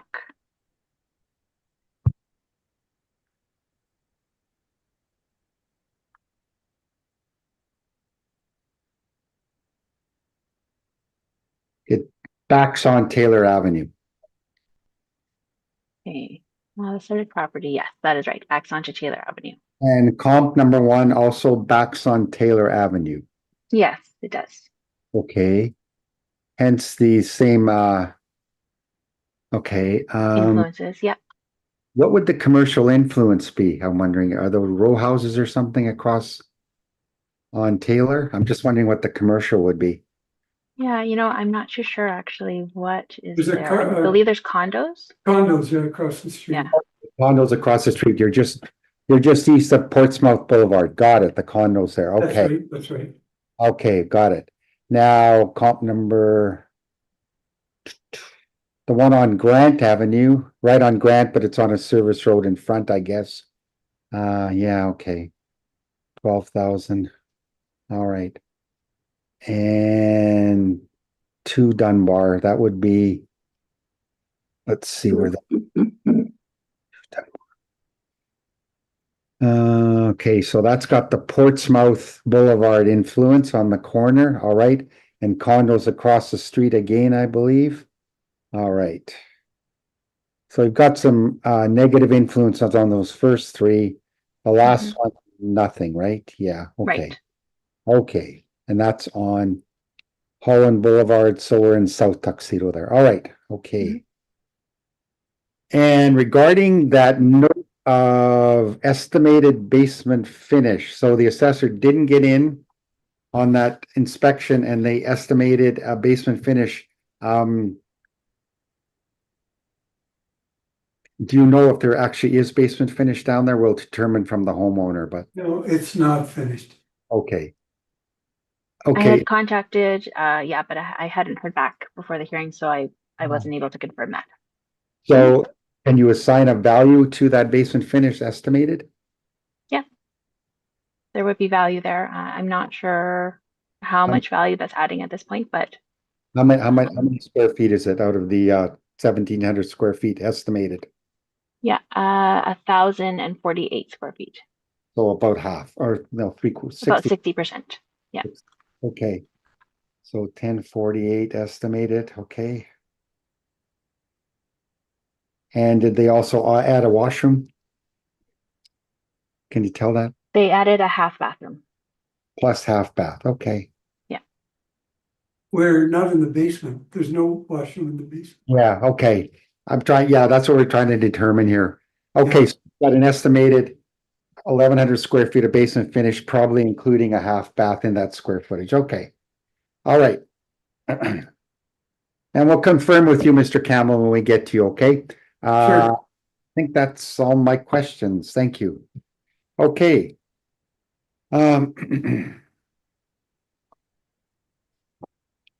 Ms. Redmond, did I ask you if you had questions? Okay. Okay, Mr. Holland, let us get your information. Let us get your brief, okay? And then you shall proceed.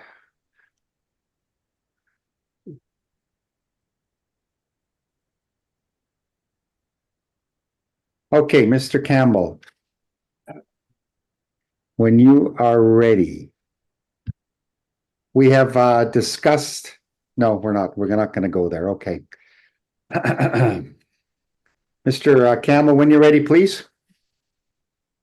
Okay, I guess maybe I'm a little naive about the process. I've got a receipt here, receipt of application for revision, July 8th. And then on August 11th, I got the notice of this meeting. And so wasn't aware if there was more required than what I submitted. I did get an email from Jennifer, and I think I phoned her, but there was just a message. I wasn't able to. I left the message. I didn't hear anything back, so I didn't think there's anything further than in the meeting. Okay, Mr. Campbell, we've established the timeline with your communications with the assessor. Okay. We are accepting your information, so if you'd like to proceed with the minutes, I believe that's your argument about the structural problem. If you'd like to proceed there, please. Okay, for sure. What I'm looking for is some relief due to the expenditures that I incurred. It started in 2022 when I got the report back from M. Block and Associates, who did this. I was told by RAM Engineering to get a soil review or evaluation, which I did, and that cost me $6,400. Okay, so then I go to RAM Engineering, and they look at the drawings, and they looked at the engineering report, and they set out So I paid, what did I pay to those guys? Ram Engineering. I paid them $1,600. And they came up with a pattern for the new support piles to be done. Okay, And believe me, it takes a year before a contractor is able to address the project. Okay. So Belvedere, it took them well over a year to get the thing going. When they were ready to go, Belvedere Engineering said they wouldn't accept Ram Engineering's engineering certification or report. They had to have their own. Now that cost me, the work and the engineering report cost me another $21,000.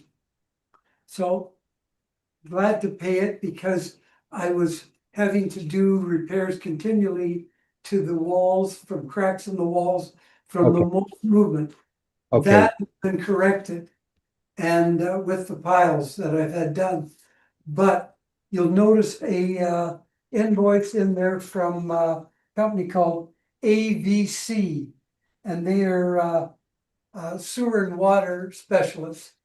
Well, apparently there was a leak at the valve in my front yard for the water supply coming into my house, okay, and wasn't on my insurance. I paid cash for that, and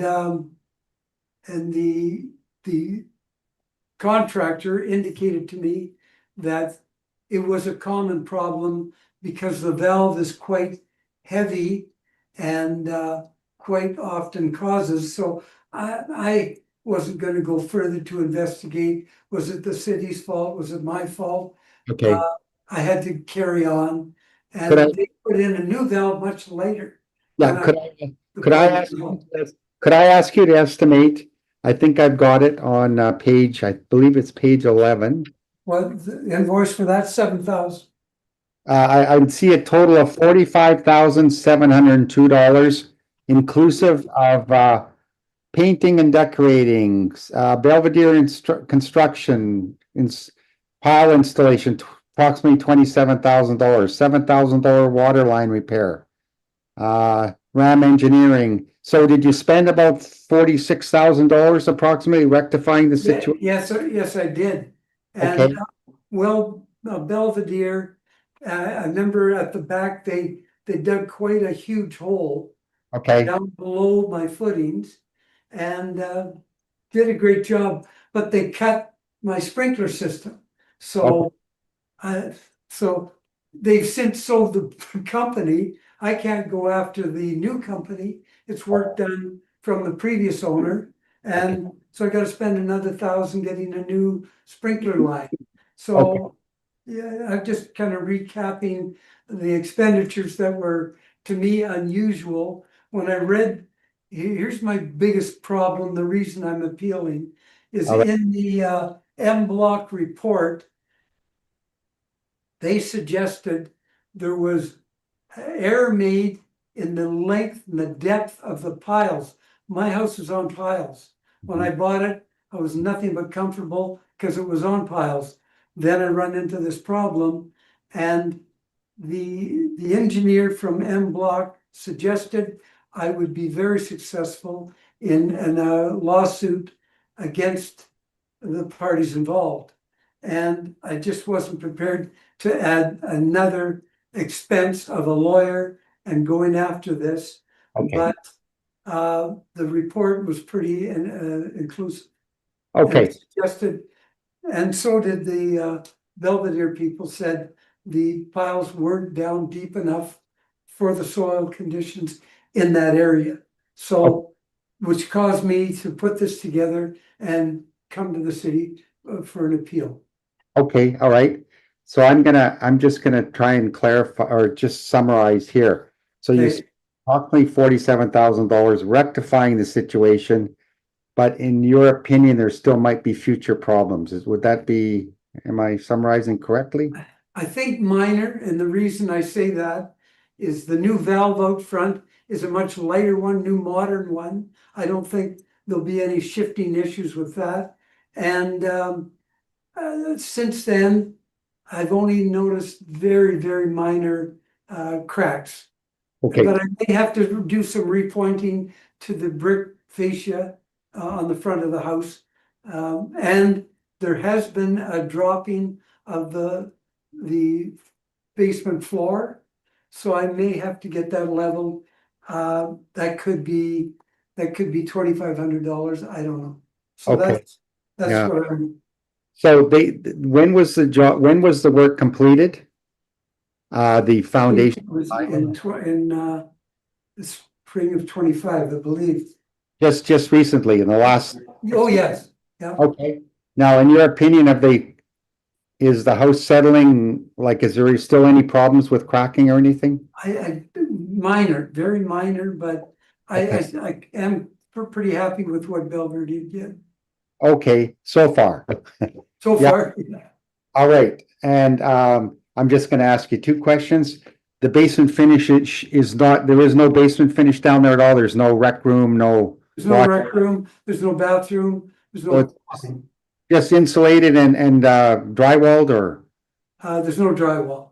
okay, just insulated, vapor barrier, okay? Yep. And there is no half bath down there, is that correct? No, there's nothing. Okay, all right, Ceiling's not finished, there's, it's bare. yeah, okay, and so what I'm gonna ask you is how much of adjustment are you looking at with all assessment? I don't know. I haven't come to that conclusion. I'm looking at the experience of the assessor and the people in your department to do what's fair, and that's all I'm after. Okay, because it's currently set at 603,000. Are you asking for a reduction in the assessment? Yes. Okay, and by how much? I would like you to give, I would look for around 50,000 or 45,000. okay, all right, Plus any exchange for the fact that the basement isn't finished. right, fair And I enough. may have missed that notice. I own a place in Phoenix, Arizona, and I'm there half Yeah. the year. Okay, okay, fair enough. I'm sorry, I'm asking questions. I'm just trying to get a quick summary of what you're requesting.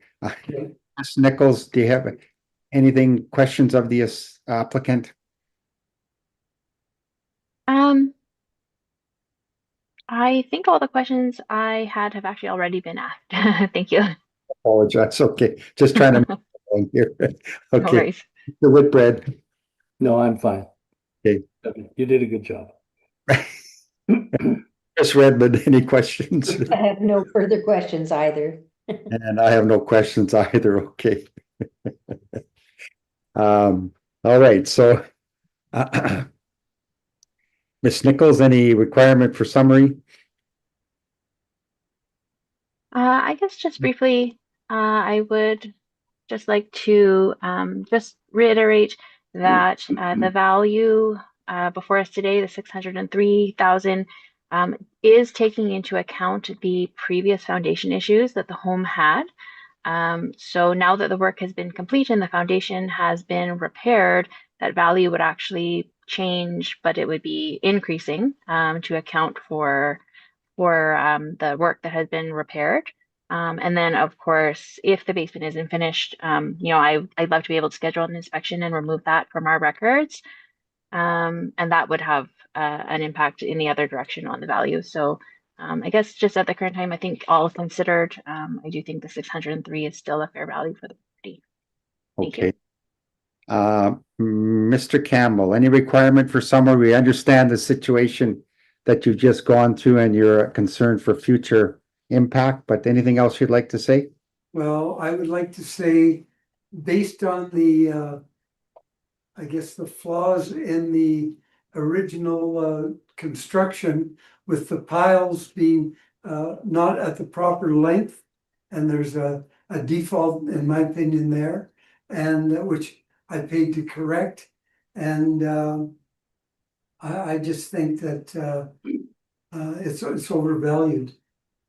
The assessment's too high based on work that I've had to do, and the, it's. I don't see it going up from the the $45,000 that I've spent. It's cost me that money out of pocket. And I feel I shouldn't have had to pay that if the house was done properly at the beginning with the piles. The length they should have been. I don't know what approval system happens with that, but I'm very upset that I had to go to this expense because of the piles not being approved properly.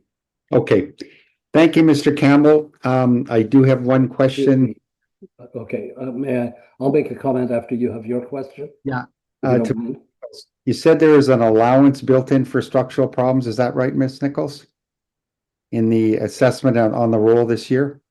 For 20. Yes, that's right. It's already been taken into account and has been for some time. And how much of a, can you assign a value? That's from a previous problem. Right. That's not So- this problem. So the foundation issues that were being taken into account are causing about roughly, let me just check here. Yeah, roughly $40,000 reduction right now for this Oh. assessment year. So what you're saying is without that reduction in place, the assessment would have come in at about $643,000. 646. Yeah. 46. Okay, perfect. Thank you for that. Mr. Whitbread. Mr. Campbell, I don't know if you picked up on this or not, but if you do ever appeal again, please submit your appeal to the clerk of court. You submitted it to the wrong department. Well, I just thought I was dealing with the city and Yep. and that's who I sent it to, but You understand where Yeah. it needs to go in future, hey?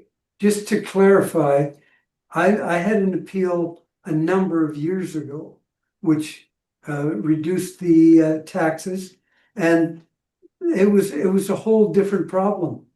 It was heaving of the basement floor, which I spent over $20,000 repairing the floor, whether I'm in a swamp or I don't know what the hell the problem is, but the other neighbors have had the same problem. That was a previous issue. This is a current one. Mr. Campbell, we understand there was previous problems, but we're dealing with the current. Yeah, that's what I want to make sure. Thank you very much for appearing, and you'll hear from us as soon as possible, okay? Thank you, Appreciate sir. that. All right.